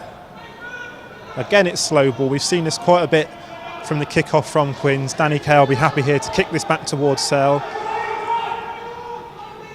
With the box kick, and he does, and it's over the head of Hammersley, and it's another excellent kick from Danny Kay. It's going to take play up into the Sale half, and I must say, Chris, that Quins' exits so far have been absolutely excellent. Yeah, Danny Kay showing all his experience tonight, all his game management, finding touch with his box kicks at the right time, mixing up when they play off 9 through Kerr and when they play off 10 with Marcus Smith as Simon Kerrod comes off and Wilco Lowe comes on, just his second appearance for the South African. He's a strong scrummager. Good line out from Curtis Langdon to Visa. He's been his favourite target so far tonight, along with John O'Ross, and Sal get that line out drive going that works so well early in the game. De Klerk with the ball, he looks to go down the short side, he tries a kick, and Marlon Yard's chasing towards this, and it's taken well by Nathan Earl. Quins in possession. Kerr to Dino Lamb. Still slow ball for Quins, but they won't mind that. It's worked so far for them. Dan Dupree doing the tackling there for Sal, and Tom Curry tries to get over the ball. John Ross, my apologies, but Quins keep possession. It remains slow, and it looks as if Kerr will be content here to clear this ball into the Sale half, and he does so, and it's towards Simon Hammersley. He's got Faf de Klerk just behind him. Will he use the South African? He won't, but the Quins chase is good. De Klerk. First touch for Will Griff John. Sale just past their own 10-metre line. Ross. Sale in possession in the centre of the pitch. On their own 10-metre line, it comes back to Simon Hammersley, and he'll try the kick now, but it's not the best kick from the fullback. It's straight down the throat of Mike Brown. He can try a kick of his own and attacks towards the touchline. De Klerk takes it in as 22, and he'll shape for a kick himself. This can go out on the full, should he choose to. And he does so. A good kick from De Klerk, takes play up towards the Sale, the Quins 10-metre line, and finally, Chris, Sale get the better of one of those kick tennis exchanges. When Faf de Klerk read where Mike Brown was going to go there, he retreated as soon as he saw Brown look up. He knew where Brown was going to go. He then was able to get on the ball, take it cleanly, and decide that he wanted to kick for touch up the line. And with only a small amount of angle to work with, De Klerk did well there in kicking left-footed up the left touch line and taking Sale up to the Harlequins 10-metre. But Scott Baldwin to throw from this line out, of course, and both teams have been very solid on their own throws so far, so Sale need to try and disrupt this one. Simon Hammersley down with what looks like a potential head injury. Tom Foley didn't allow that line out to go ahead there because of that. Yeah, absolutely right. Any potential head injury, meaning a stoppage in play, and Simon Hammersley getting attention from the Sale medical staff. Chance for both teams, Ollie, to just take a bit of a breather. 12 minutes into this second half. Looks like Hammersley's okay to carry on, but Quins will be delighted with this so far. I think Danny Kerr's aim is just to try and take pace out of the game, take an extra second or two at the back of a ruck, box kick whenever he can, use all his experience, try and make Sale chase the game, because he'll know that the clock is on Quins' side, and the more the time runs down, the more that Sale may become desperate to try and chase the elusive try. Change for Quins. Andre Esterhazen is on, and just seeing who's coming off there. Looks like it's Joe Marchant, because Luke Northmore is still out there, so Esterhazen for Marchant is the change for Quins. As Quins... Sorry, it's Nathan Earl. Earl off, Marchant to the right wing. Successful at that line out, and Kerr sets up for what is likely to be another box kick. More territory the scrum half is looking for here, and that box kick is towards Marlon Yard. He does well to take it, and he's met well by Marchant, but Yard keeps the ball, and it's Faf de Klerk at the base of the ruck. Slow ball for Sale. Will Griff John. De Klerk content to keep it in the forwards for now, and Sale looks like they'll try a box kick of their own, responding to Kerr's kicks just now. And it's up towards the halfway line, and Robshaw's not able to take it, and he knocks it on, and it's into Sale hands. A chance here. Rob Dupree can't quite take it, and Vans Renberg picks it up. Can he give it wide to Hammersley, and it's not a clean pass, and De Klerk is forced to scramble back and reclaim possession, but Sale still have it. Dan Dupree doing well. Sale in possession, just shy of the Harlequins 22. Scruffy ball, and I think Quins might have turned this over. It's Mike Brown making a nuisance of himself in there, and it's now Quins' possession. Kept in the forwards for now. Quins doing well there to scramble, as they've done well so far in this match, and Kerr slows the ball down. I think we all know what's coming here. Hammersley back in anticipation. It's a good kick from Kerr, but Hammersley does well to keep the ball, and Marcus Smith tries to push him towards touch, but he's not able to. But there's a Quins man over the ball. A penalty to Harlequins. Hammersley isolated. It was a good kick from Danny Kerr. Not much the fullback could do but to take the contact, and Harlequins turn the ball over. Sale just can't find any rhythm, Ollie. This is the issue, I think. A number of different methods being tried to try and bring in the wingers to try and get play to move more freely, but Sale just not able to really click into gear at the moment. They're getting the platform from their own throw in the line out, but they're just not managing to really turn that into decent attacking phases and punch holes in the Quins' cover. It's only really Rohan Janse van Rensburg who's breaking the gain line, and we're just seeing on a couple of occasions in this second half the final pass just not going to hand and moves coming to an end as a consequence. And Harlequins at the moment will be delighted at where they stand. 25 minutes to play, and with a 9-point lead they're in a very strong position here, and Sale need to find some fluency quickly. Manu Tuolangi down here on the touchline, bracing himself to come on. Be interesting to see here who he does come on for.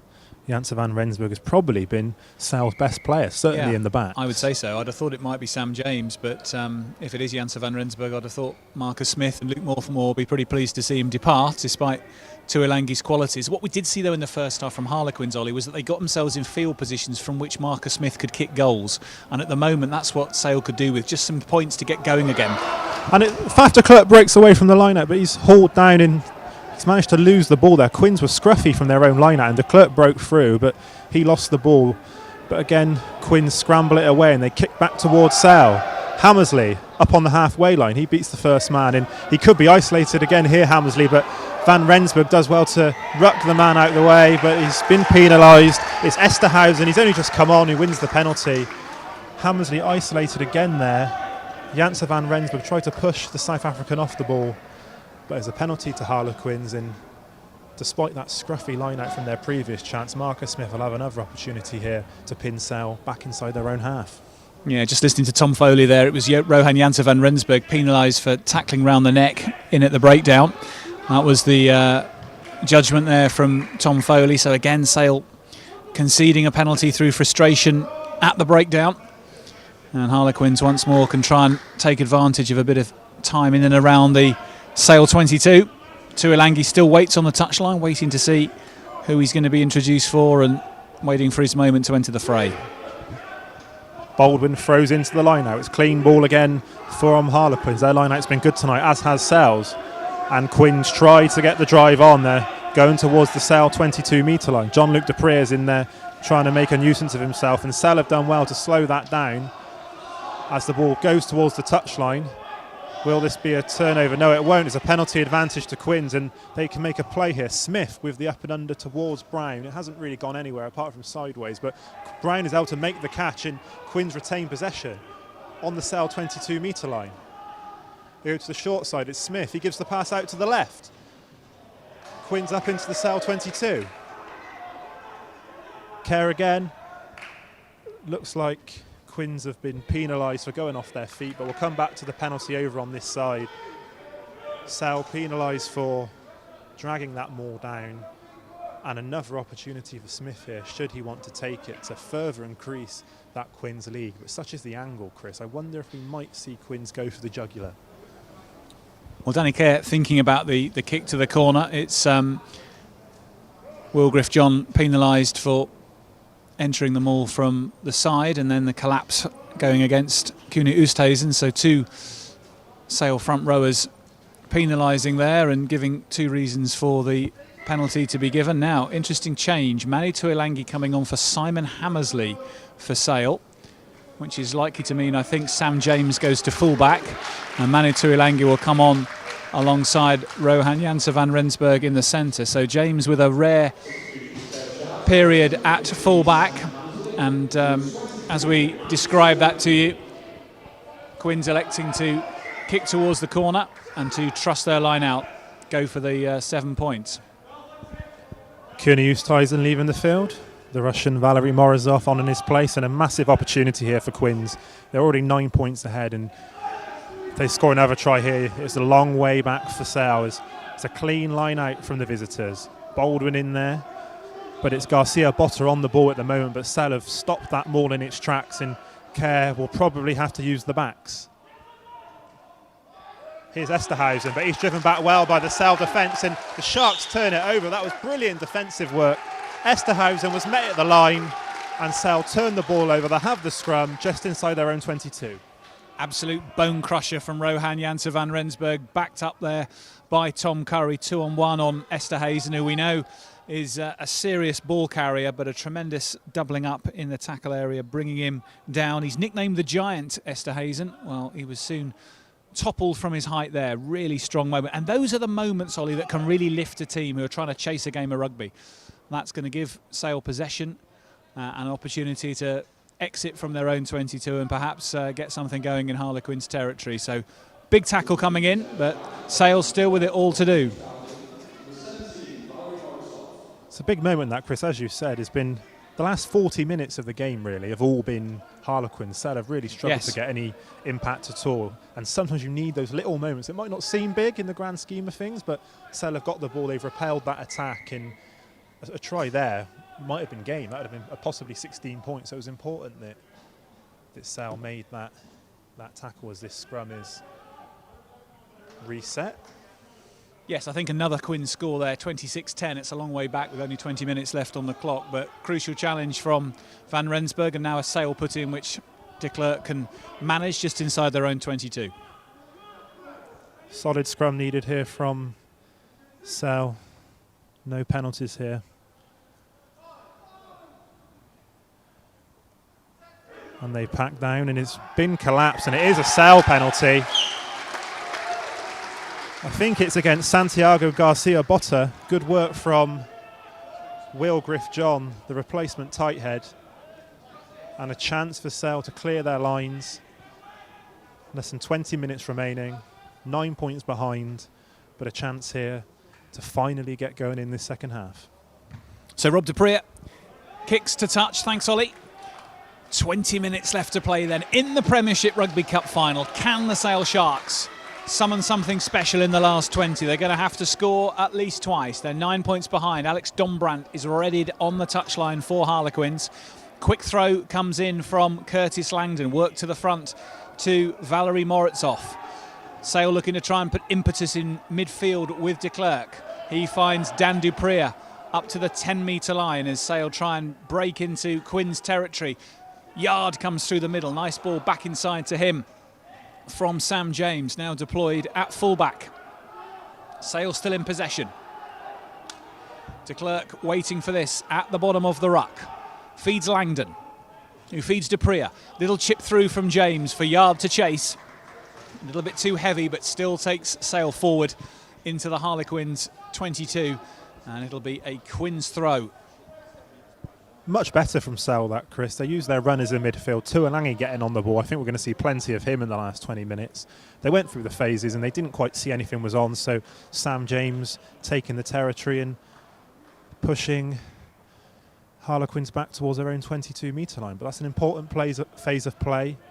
Sale still 9 points behind, so I want to get something on the scoreboard sooner rather than later. Get it back within 7. But that's more encouraging. Well, Sale know they've got to try and get that scoreboard ticking over, even if it's just a 3-point penalty to reduce the deficit. If they could get it back to 19-13, they know they're a converted try away from victory. Doesn't matter by how many tonight in the Premiership Rugby Cup final, as long as it's a point.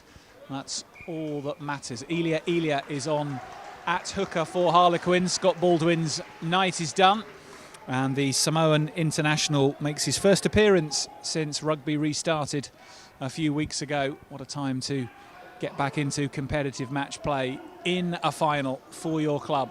as Quins pursue their first trophy in 7 years. At the moment, it is they who will be lifting it in around about 18 minutes' time. Sale have it all to do, and Quins driving their maul forward from that line out. The work of Jerry Flannery paying off for Quins in that area. They've become ever more effective at driving yardage forward from the line out in recent weeks, and the Irishman credited with a lot of work that he's done in helping his forwards to do that. And Sale, having pushed Quins back to the 22, once more have the sight of a Danny Kerr box kick coming up at them.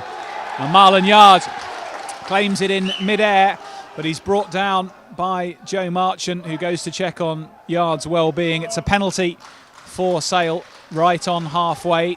Rob Dupree decides it's a bit out of his range and elects instead to thump the ball down the left touchline. Quins, of course, will have to face a Sale throw from this line out, and we're back on the visitors' 22. Ollie Lathrope. Well, Marchant could have no complaints there, Chris.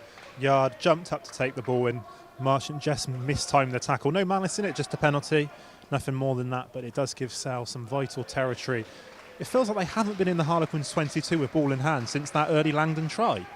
Is that right? I can't remember a time.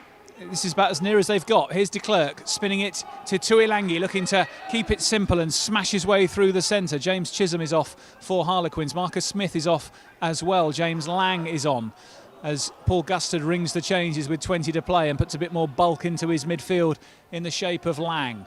But it's Sale in possession through de Klerk, and finally punching some holes in that Quins 22 for the first time in a very long time. Jono Ross looking to drive it up the middle, and de Klerk waits again and probes and pops it short to Van Rensburg, who is dumped on his back on the 22. Tuilangi in close support, and now de Klerk himself goes forward and is brought down by Dino Lamb. Dan Dupree at acting scrum half pops it short. Langdon drives in. Jean-Luc Dupree waits, and Tom Curry is held up. Have Quins done enough to win the put-in at the scrum? Yes, they have. Tom Foley's right arm is outstretched, pointing towards the visitors' quartered colours. And once more, Ollie, Sale crab across the pitch from left to right and probe and try and find a way through, but ultimately can't threaten the Quins line and ultimately concede possession. It's a massive moment in the game, Chris. I feel like Sale was starting to build something there. Tuilangi got going a bit. The back row, the Duprees were starting to get some momentum, but Quins just stopped them in their tracks. Chris Robshaw's last chance to win a trophy for Harlequins, and he's done so well there to hold up Curry and force the turnover. And Quins again have just done enough. I want to give them more credit than that, because they've done more than just doing enough, but they've repelled the Sale attack. And again, it's those missed opportunities. We said it last week, Chris, and it's been the same here so far tonight. Well, Sale have got around 16 minutes to try and force their way through. They have at least started to knock on the door of the Harlequins backline in the right area of the park.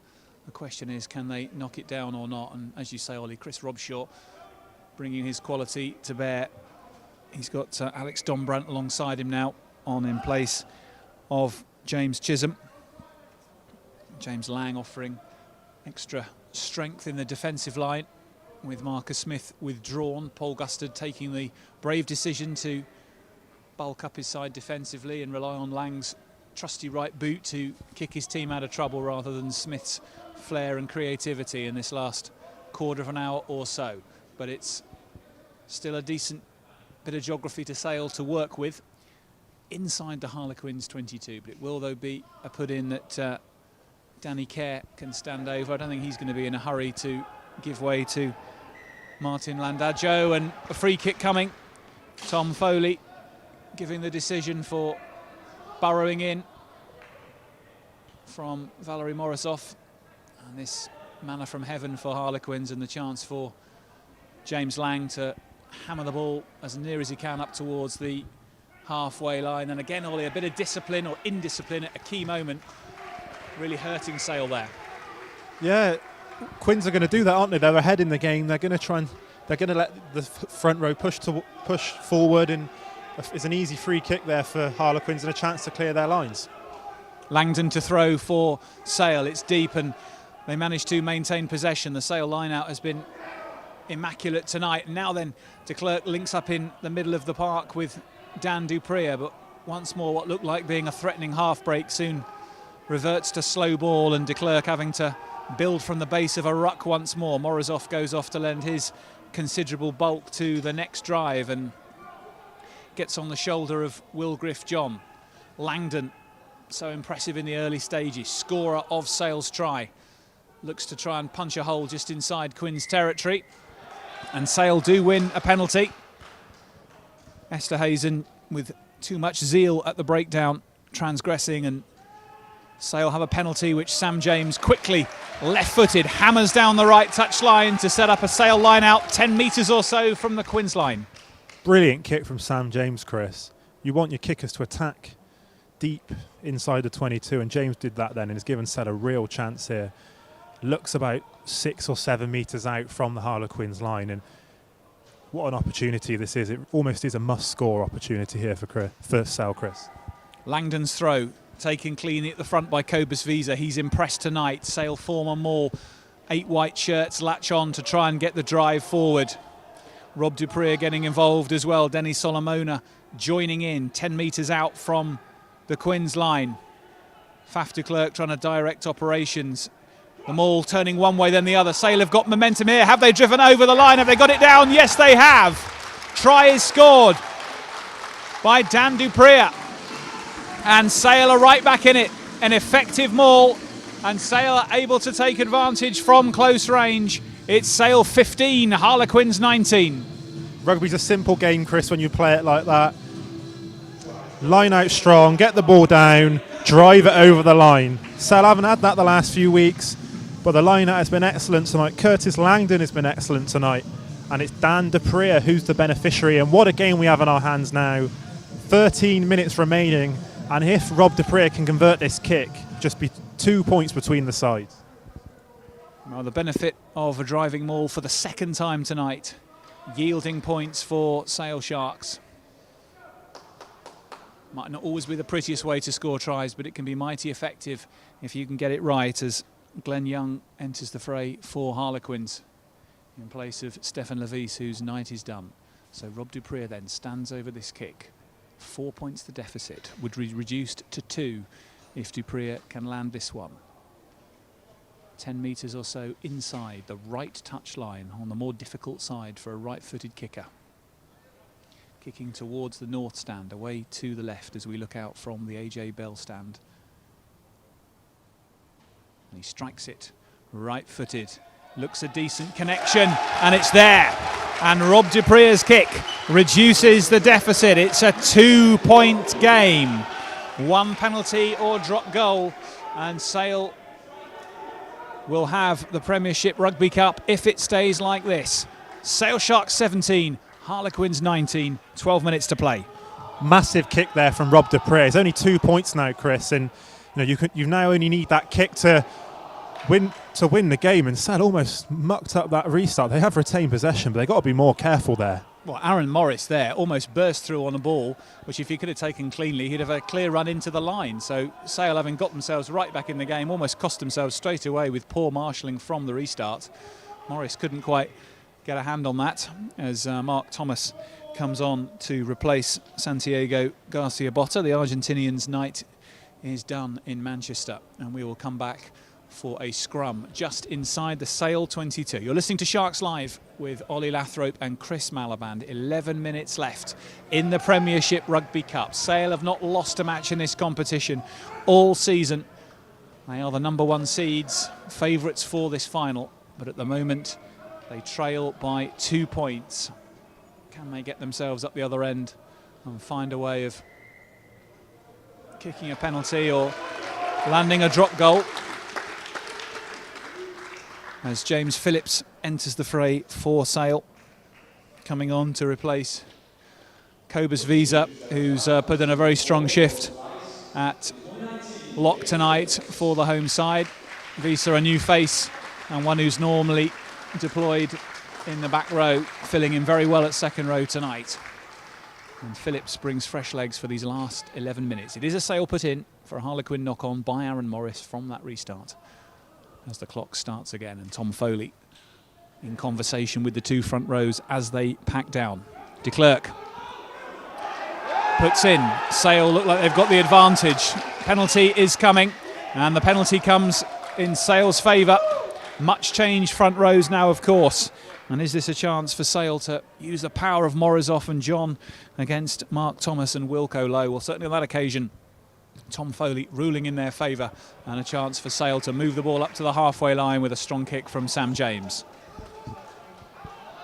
Well, the momentum has certainly shifted here, Chris. We said a lot before the game about the benches, what impact could they have, and we talked about the backs, but it's the front row there that have won the penalty. It's where the dog work is done, and the Sharks are right in this one. Akker van der Merwe still awaits on the touch line. It's still Curtis Langdon throwing into the Sale line with good success, and he picks out James Phillips, but the kick from Faf de Klerk goes out on the full, which will bring play right back to the position from which de Klerk launched that, which is 5 metres or so inside the Sale half. Steve Diamond down from his usual position alongside Hugh Jenner, the performance analyst. Diamond, hands on his hips in his smart shirt on the touchline, wanting to get closer to the action as this game reaches its crescendo. Ollie Lathrope, where's your money?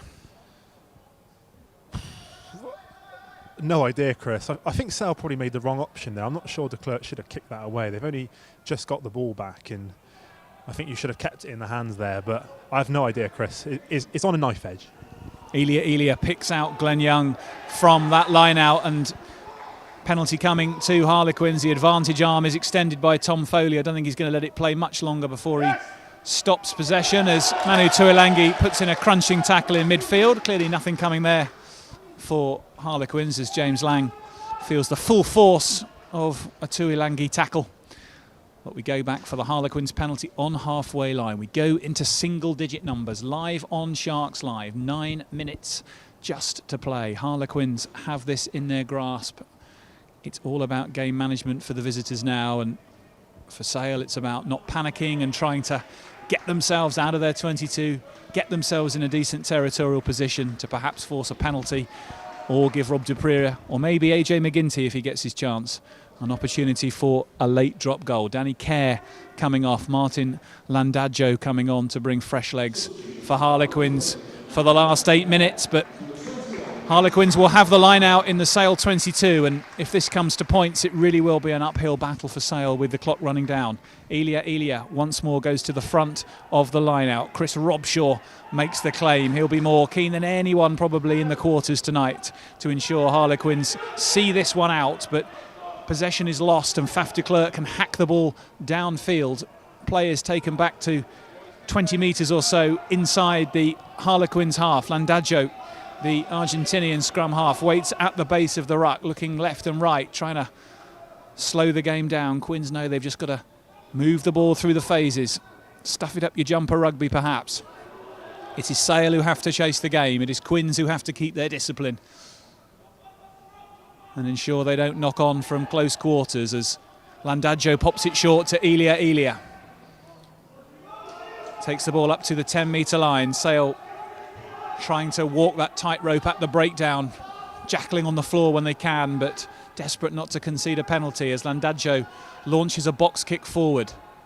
Forward comes Sam James to make the claim, but he's immediately wrapped up in French grey, magenta, black and green as de Klerk has to try and dig the ball out again, but this time the penalty goes to the Sale Sharks on their own 10-metre line, and an opportunity for Sam James to hammer the ball down the right touchline. Well, 7 minutes to go, Chris, and this is the chance for Sale. This is what you'll practice for all season. They've got a line out here. The line out's been perfect all day. They're on the 22-metre line. Can they get it right? It hasn't been ideal tonight. Not everything's been perfect, but you've got to get your processes right here and you can win the Premiership Rugby Cup. 7 minutes to go, 2 points behind. They just need the kick, but they've got to get this line out right. They've done it well so far tonight. We need to see it again here. Discussions continue. No Copas visa to aim for in the line-out. Dan du Preez is still out there. Valery Morozov gives instruction to Curtis Langdon. Decisions to be made. Do you go to the front of the line and risk being driven into touch? Do you take a bit more of a risk and throw it a bit deeper into the line? For now, we do have a short break whilst Tom Curry gets attention. Still no AJ McGinty. Steve Diamond deciding to stick with Rob du Preez Surprising that, Chris, actually. I thought we might have seen McGinty, and I was impressed with him last week, and we do know his kicking off the tee is usually pretty good, so I do wonder if we get a tough kick in the last 5 minutes, whether McGinty might come on. But I think Dupree's had one of his better games since the restart. He's certainly controlled things a bit better. Well, he's been immaculate with his kicks tonight off the tee. Langdon then with a crucial throw, goes deep to the back of the line out and picks out James Phillips. Tom Curry's little ball back inside to Curtis Langdon on the burst. Advantage coming to Sale, and here's the penalty. Penalty to Sale on the 22-metre line. Bit of afters, once more getting involved in that. Will Evans, well, he might have been shortlisted earlier in the season for the Premiership Rugby Cup breakthrough player, but he's never been far from any incident tonight. He felt he was hard done to there. Evans jackling for that on the 22-metre line, bringing down Curtis Langdon and then being penalised for coming in from the side as the breakdown ensued. And this is a very kickable penalty for Sale, which you would think Rob Dupree would stand over and could give Sale a 1-point lead with 6.5 minutes left on the clock. Even if Dupree kicks this, Ollie, of course, Quins will have a restart where really important Sale then don't make a mistake and then cough up a penalty themselves or knock on and concede a scrum. So it's still far from done and dusted, even if Dupree kicks this. Nip and tuck. Well, you're definitely right there, Chris. We saw in that previous restart, Sale almost allowed Harlequins in for a try. So even if he kicks this, it's certainly not over. And just going back to what you said on Will Evans, it's almost been feast or famine for him tonight. He's had 3 excellent turnovers, which have swung momentum back in Harlequins' favour. But then on the other hand, he's conceded a few crucial ones as well, like he's done there. And I suppose that's a risk you take as it's a flanker trying to win the ball at the ruck, I suppose. He's been penalised there, and he might have just cost his team the game. All about fine margins, all about interpretation. And that may be a moment that Will Evans relives in his mind many times over on a long coach journey back south in a couple of hours' time. But that is to presume that Rob Dupree can land this kick. He's in a good position. He's pretty straight, probably only about 15 metres or so from the right-hand post. A real opportunity, you'd think, for Dupree to nail this kick for Sale Sharks. The clock is moving again. Just over 6 minutes remain. Those inside the stadium tonight on the edge of their seats, largely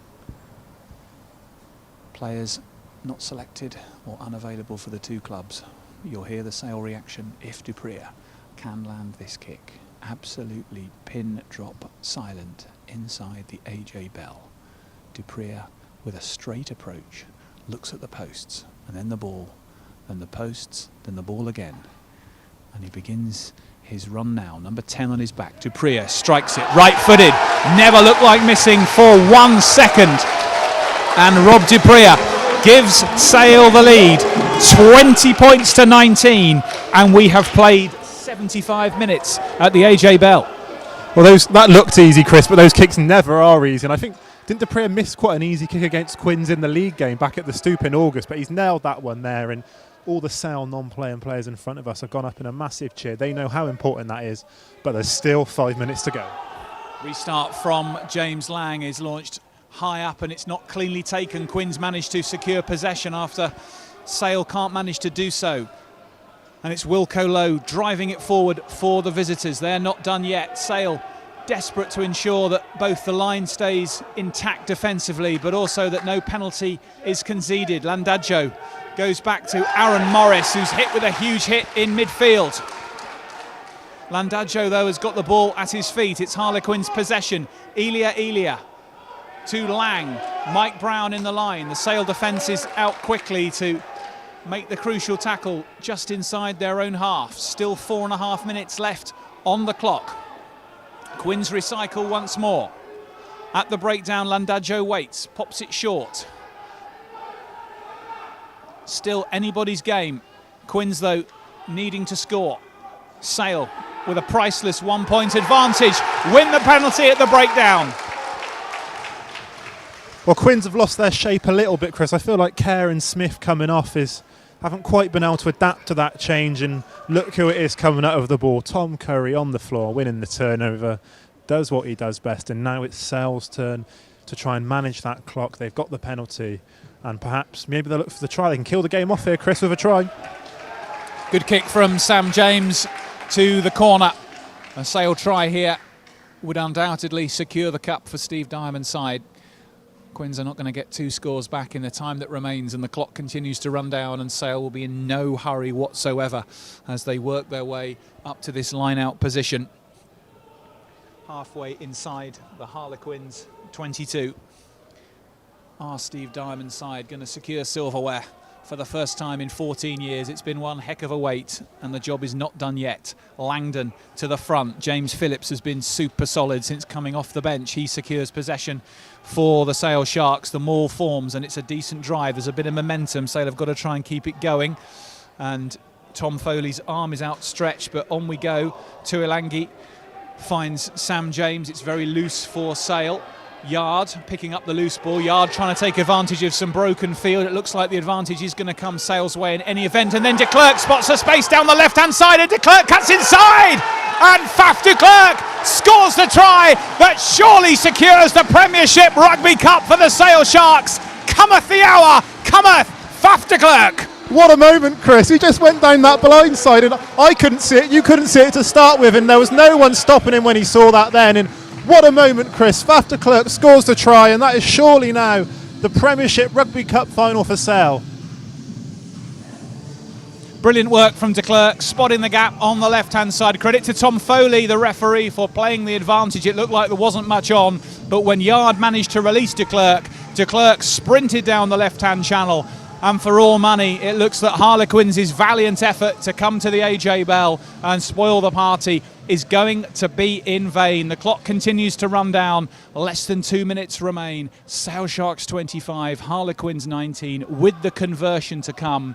The conversion, if Dupria lands it, would take the Sharks 2 scores away from Harlequins. This surely is match kick. If Dupria lands this, there's no chance for the Quins in the time that remains. If he misses it, there is just a glimmer that they could go up the other end and score a converted try in the minute and a half we have. Dupria, 5 metres in from the left touch line. Hasn't missed one all night. This kick would guarantee the Premiership Rugby Cup for Sale Sharks.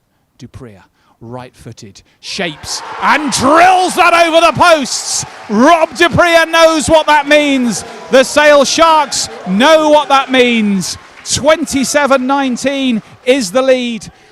An 8-point lead with less than 1 minute to play. What a comeback, Chris. What a comeback. 9 points behind. It looked as if it wasn't going to be Sale's night, but the subs have made a massive difference, as we thought they might do, and they're going to win the Premiership Rugby Cup, and deservedly so. They've been the best side in this competition, Chris. Won 4 games at the start of this truncated season. Beat Saracens 28-7 in that semi-final. And Sale are going to be the winners. And Rob Dupria comes off the field to be replaced by AJ McGinty for the final 40 minutes. Dupria's been excellent tonight. He's had his struggles this season, but he's certainly been on the money this evening. Really good claim from the restart from Will Griff-John.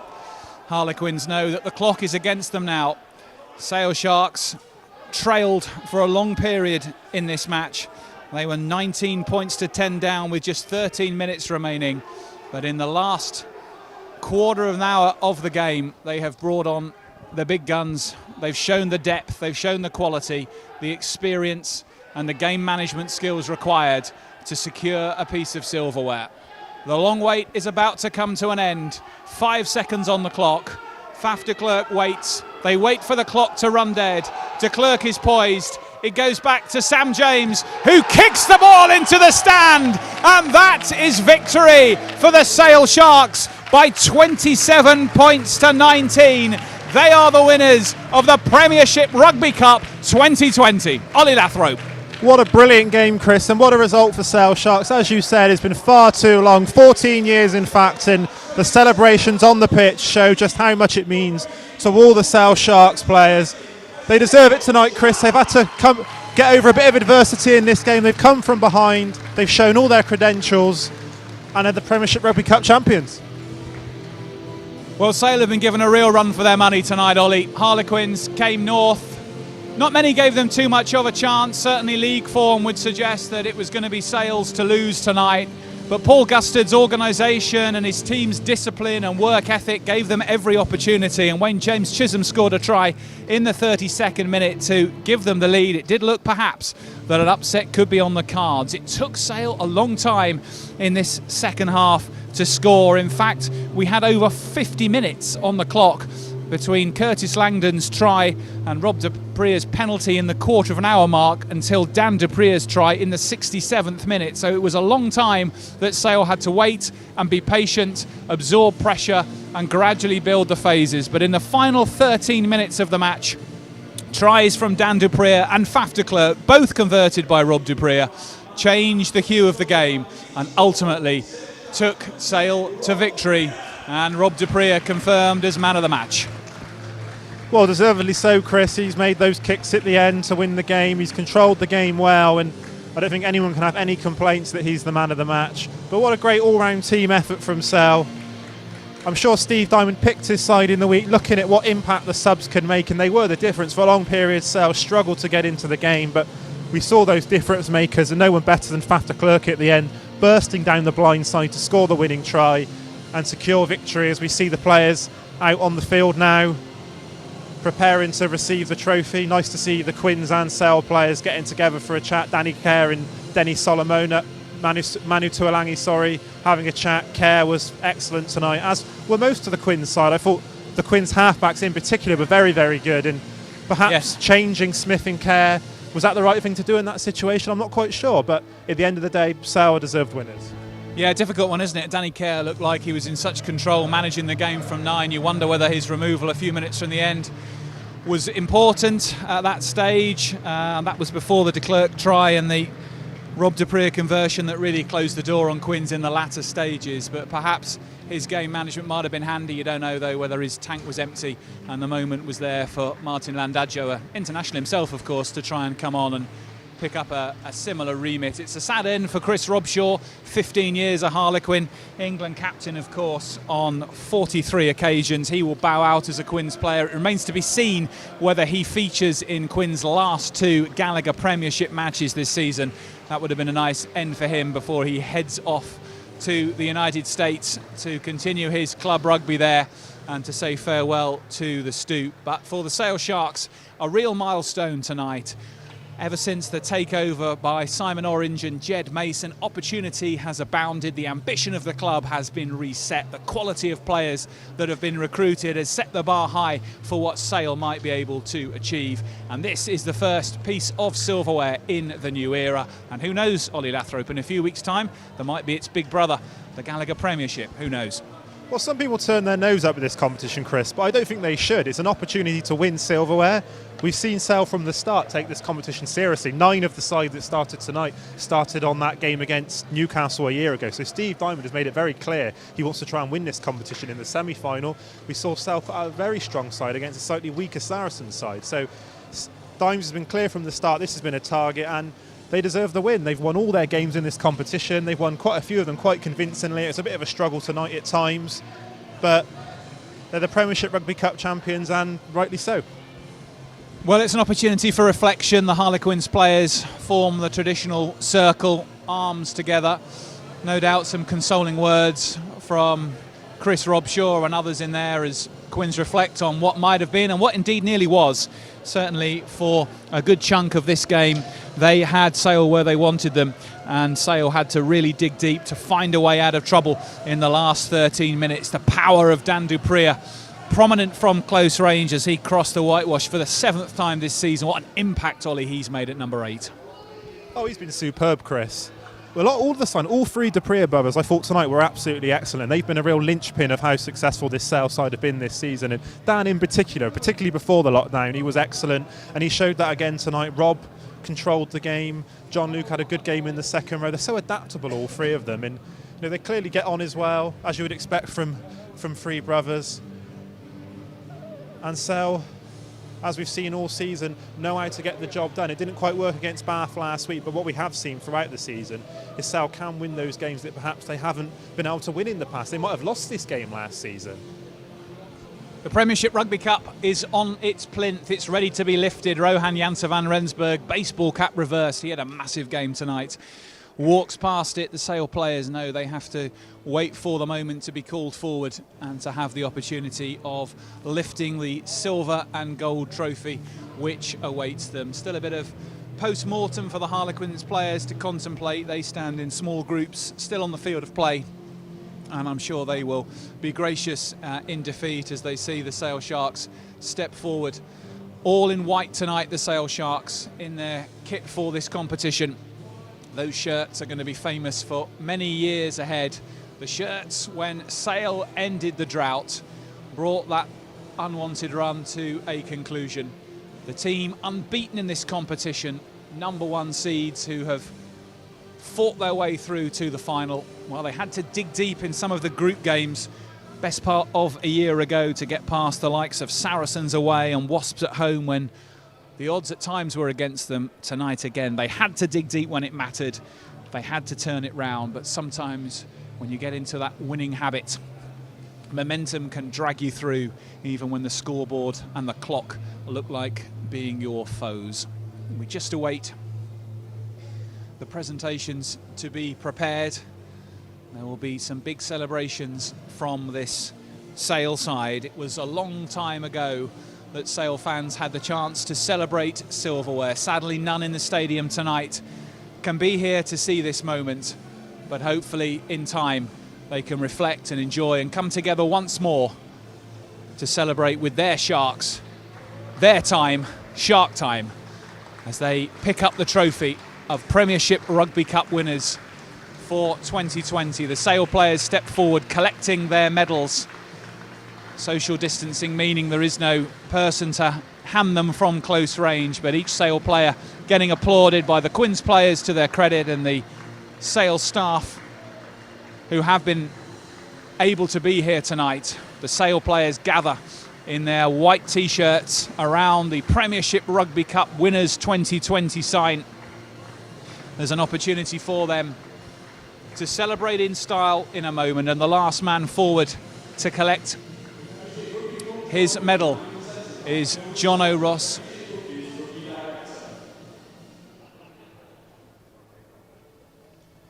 And now the moment as the Sale players wait, and Jono Ross steps forward. Back in 2006, it was all about Shabal, Cueto, Robinson and Hodgson. Tonight it's about the Dupreas, the Currys, de Klerk and Jono Ross, who lifts aloft the Premiership Rugby Cup for 2020. Sale Sharks the champions, Sale Sharks the victors.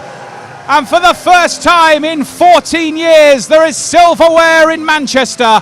Could this be just the beginning? The fireworks are launched high into the night sky. Manchester ablaze with glory. Sale Sharks, the Premiership Rugby Cup champions for 2020. Fabulous moment, Chris. Fabulous moment for this entire squad. You can see how pleased they are wandering around the pitch now. It's a shame there isn't a full AJ Bell Stadium here tonight to share it with the players, but I'm sure there's plenty of fans at home enjoying this moment, as they should.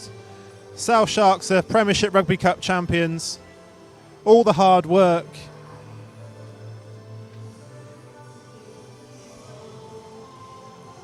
well, it is a lot of work that goes into it, week in, week out. The training sessions, the period of lockdown, which was so difficult for all players to maintain fitness and focus, and the rhythms of playing together as a team. Sale cut off in their prime back in March, as were all the other teams. It's never easy to try and then reset and restart and think again about the way that you're going to win a series of rugby matches and fulfill the potential that you had started to show as the season had developed. And as the Sale players gather once again, and once more Jono Ross lifts the trophy in front of the photographers. It's an opportunity for a second time for the Sale players to celebrate as that gleaming gold trophy is lofted once more by Ross, who has been a talisman for this club ever since he arrived a few seasons ago. Success for him, of course, in his days at Stade Francais. He's brought that winning mindset, that commitment to the Sale Sharks. And as this team continues to evolve, you wonder where they can go and what else they can achieve. We will get you some reaction pitch side in just a moment with Colin McKevitt, who's just awaiting his moment to try and talk to one of the Sale players. A nice touch. T-shirts in honour of Alan Blease, who sadly passed away during the season. What a lovely tribute to him, the hugely popular former Sale kitman, who would be so pleased to be here tonight. And I think we've got a chance to hear from Curtis Langdon, the Sale hooker, who had an excellent game this evening, Curtis Langdon, and he's now with Colin McKevitt. Very much, Chris. Thank you very much, Ollie. Got the winner with me, right? Listen, Curtis Langdon's here. Thank you very much. Great job, mate. How do you feel, firstly and foremost? Good, relieved as well. We had a good start, obviously, pinned down in their line, got the first try, and then discipline was just killing us. Discipline was killing us. It was good when we got back into the game, and to win it at the end like that just shows what a great group of boys we are. This was it. We were talking about that little bit in the middle. The discipline was just. We were talking about with Aaron Reid about it at half time as well. That ferociousness that we came out with in the first 10-15 minutes was great. Then it just kind of died off again, and then that last 20 minutes, that last 15 minutes. What's the difference? What changed? What was the mindset? Because it was brilliant. It was brilliant. You know. I think we just stuck to the plan. I think there was times in the game where we just lost control because of our ill discipline. And I think the last 20 we just cut out them silly penalties and just stuck to the plan. I mean, our line out was good, our scrum was good, and we just kept hold of the ball, and we knew eventually we'd break them. And Rob, fair play to Rob, them kicks were class, both from the touchline. Fair play to him. You get a bit nervous, so you want to get your hands on it, you want to get in there, and you think, I'm getting pinged for this. How do you keep that nerve and how do you keep that going, knowing that you can get that at the end? I think that it was just stay away from the breakdown.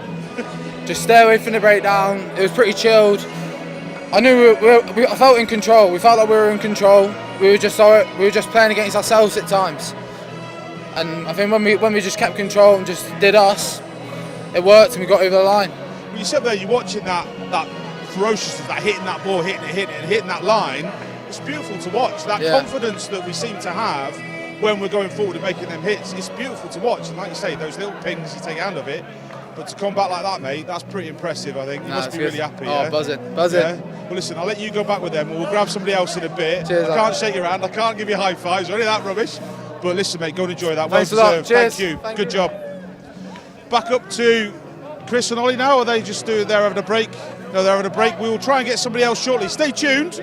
We'll show you some more pictures of this amazing win. If you've got anything to say to the lads, actually, get into the comments. Tweet us, Instagram, Facebook. I've even got the socials. We want to actually hear what you think and how you're celebrating this tonight. It's a bit weird. It'd be great to see you all here. So let's make your voices heard on social media as we look back now at the lads winning. Sale Sharks 27, Harlequins 19.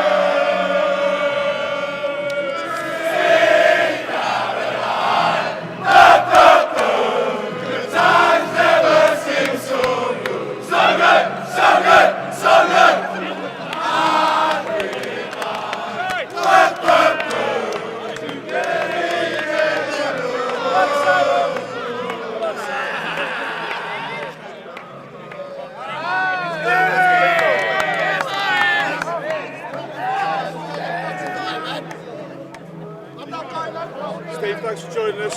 You must be really happy with that, especially coming back in that at the end, the last 10-15 minutes. Yeah, we had a good first 20 and the last 20, and we got a bit of luck in it, and we finally got over the line, so delighted for the lads. I was kind of conscious of my cheering at the back there, being the only one up there at the back. I was really worried that I was making the wrong noises up there at one stage. But what was really good to see was, like you say, that first 15-20 minutes, that ferociousness and that go forward was brilliant. And then it disappeared with the pings, the penalties. To get that back, what does it take to get that ferociousness back? And then we saw that in the last 15. Well, just a little bit of calmness at half time. We were 6-7 penalties against Quins in the first 20 minutes, and then we gave 7 on the rattle. So they just give them field position, and Marcus Smith's a good player. He slots them goals, and they scored that try, so they were deservedly in front.